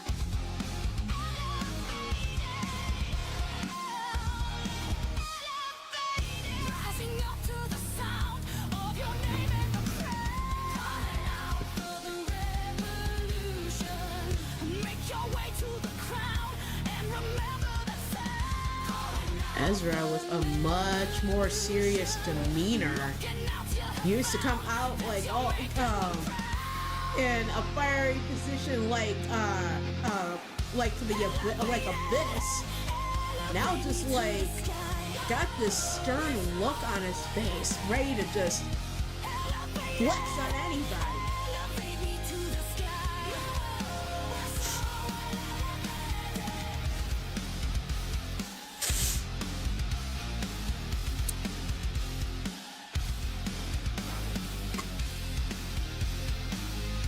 And their trio's partner. And you know what? This is going to be interesting. You're adopting Marcus, and Marcus is Ezra's father-in-law. Legally. It's going to be like legally father-in-law / but everything gets intertwined somehow. And Ezra has always will consider Marcus a brother because they were brothers before Marcus adopted Revy and before Ezra and Captain's Awakening. yeah, before he and Revy fell in love when they were a few years ago when they were little. Yeah, legally maybe the father-in-law, son-in-law, but yeah, they're brothers. Excellent. Coming out next, their trio partner at 6 foot even, weighing 250. Well, I mean, From Terrence France, good. I don't Damian know. Richards. Marcus was around as a for a good 3-4 years before Revy came into the picture, and he and Angela adopted her, and they formed a friendship over childhood, and he ended up falling in love and marrying Revy. That brotherly connection was always there before Revy came into the picture. In a sense. Oh, I just got wind of the mind link again. Yeah, Angela just can't not watch, so she's wanting to watch the main event.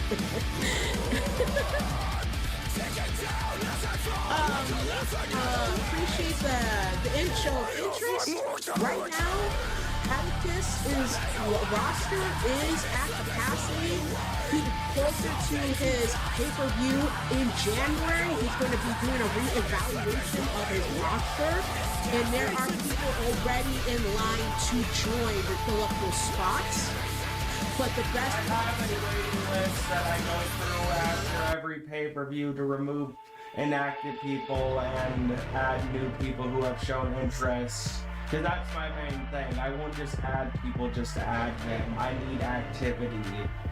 I am a storyline based company, and if I'm going to put you in certain spots, I expect some sort of involvement, at least in some way, to help push your characters. Marcus You know what? I'm simply just getting all teasing and whatnot about it. Up next, making his way to the ring, representing the House of Ruin, Matt Thunder. nuclear charge, Matt Thunder. Sorry, I got a little bit distracted. But yeah, Marcus. Yeah, I'll deal with if it comes across as awkward to anybody. I can deal.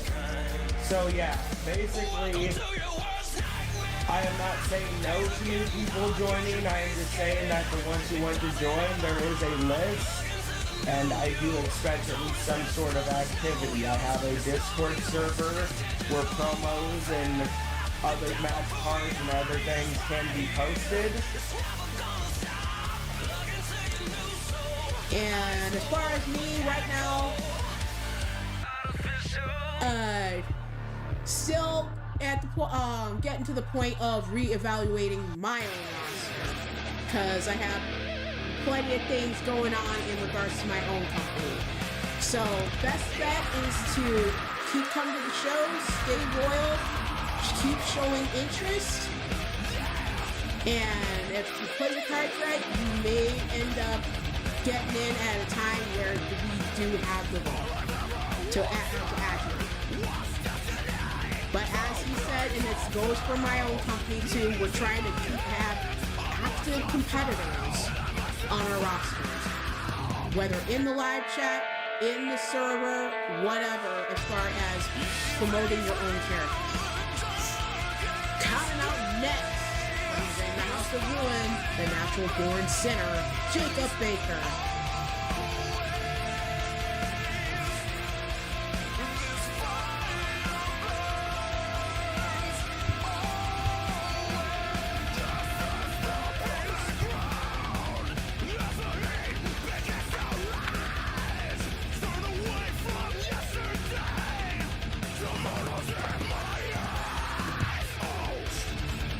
Never more to be held down by the waves against me.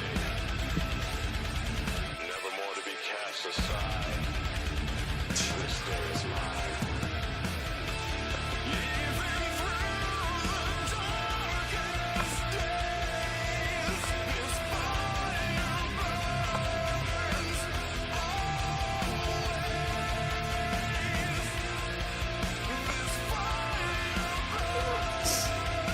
And last but not least,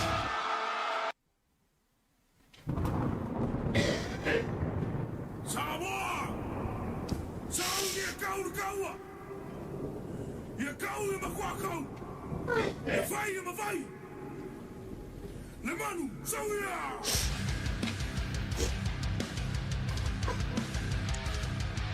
Representing the House of Ruin, Iolano Kulai.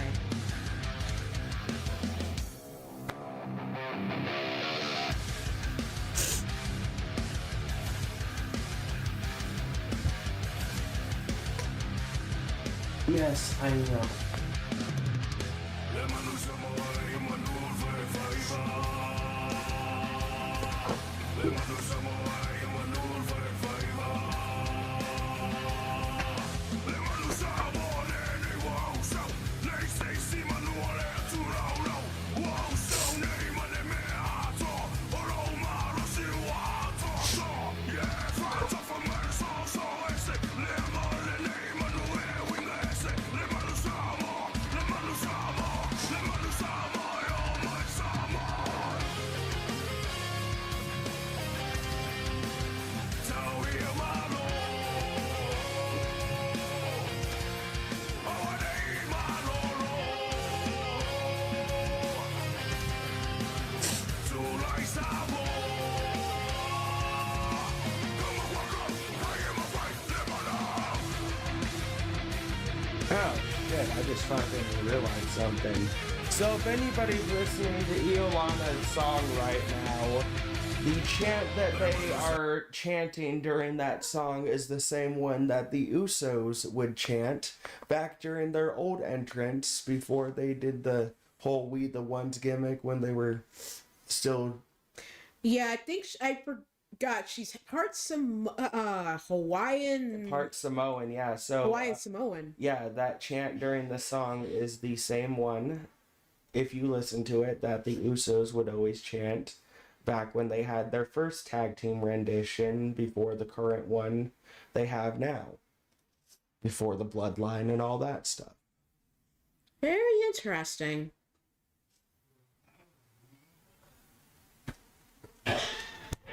Oh my gosh, Marcus. It's like, hey bitch, I do it better, ass clown. And I'm sexier at it too.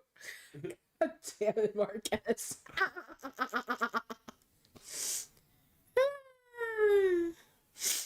Let me guess. I think she may have done the. Did she? I think she may have done the Jacob Fatu thing. That's Marcus's thing coming out to the ring. Marcus's entrance is the Yeah, he's like, I do it better, you bitch, and now she's pounding at his face, and my god. It's like, did you just call me a bitch? Yeah.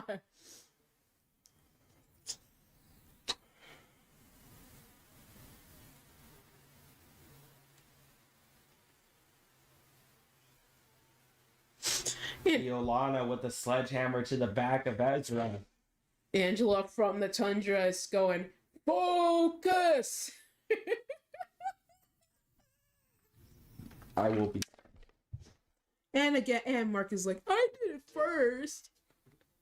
Sweetie, you got 3 crazy people in the House of Ruin. It's not just Iolana. Focus! I'm gonna say that shit live on air. And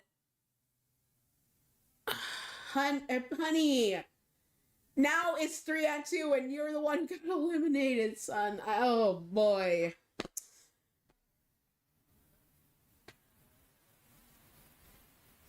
Oh my gosh. It's now down to Ezra and Damien in this matchup. God damn it, Marcus. Exactly. Quit getting distracted by your wife. And also by Iolana having the same fucking entrance motion as you, son. Yeah.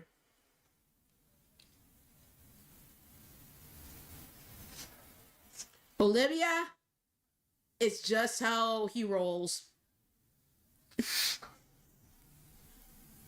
Oh boy.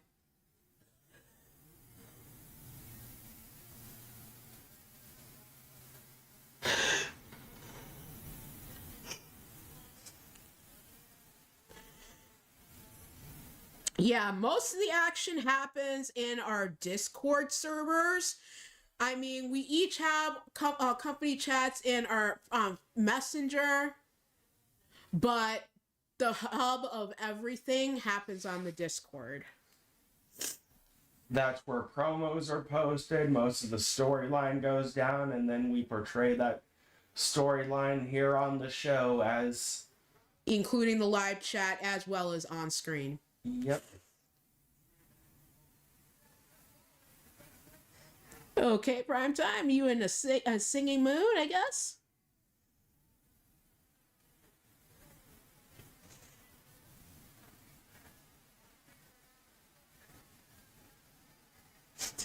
Yeah, Marcus is like, I got 7 going insane on the Tundra, and I guess Ben is like, you have not one damn clue, son. Kick out at 2 by Damien.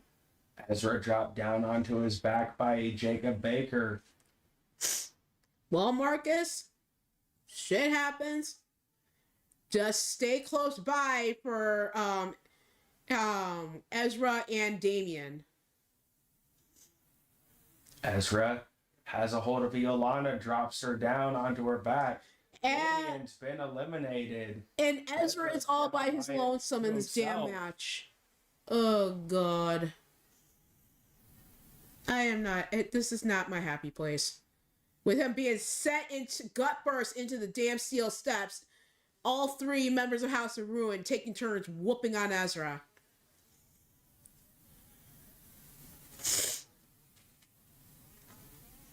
Marcus, Damon, y'all better stay close by, even though you've been eliminated. Because who knows if even after this matchup, they start getting ideas.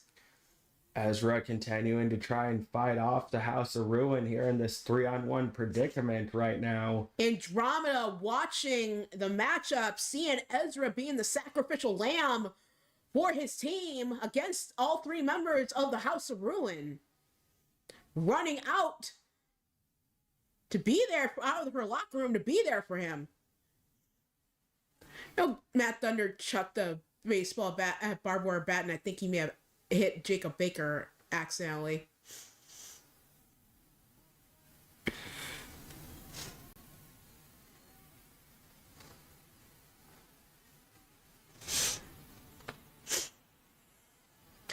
Keep fighting until you can't no more, Ezra. All I can say.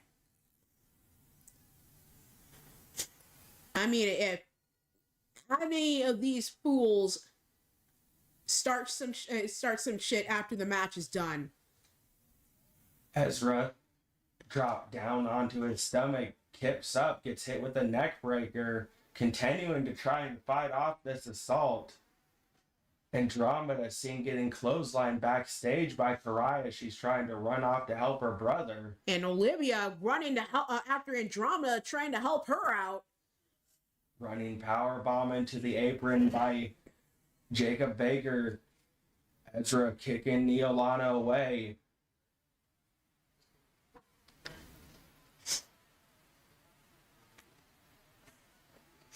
Gets hit with that pile driver, goes for a cover. Kick out at 2. Ezra's still fighting.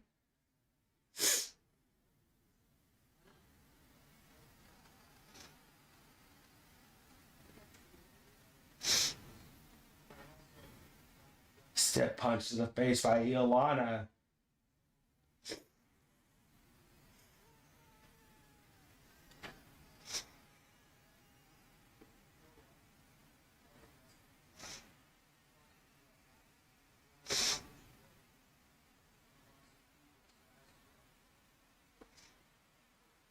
The House of Ruin victorious here in this matchup.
I dropped something on your challenge chat.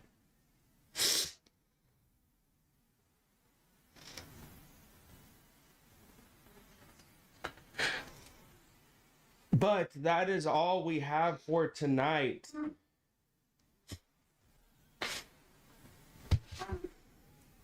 Thank you, everybody who has stopped in on the live chat. Much appreciated. Whether a minute or an hour, the whole freaking show. Appreciate everybody stopping in for the replay on this, on all the action for tonight's CRW Mass Destruction. Tomorrow night will be BMWF's Blood Moon Wrestling Federation's bonus match episode. I'm gonna get to work on a match card as well as make sure certain family members are okay after all the craziness from tonight. So,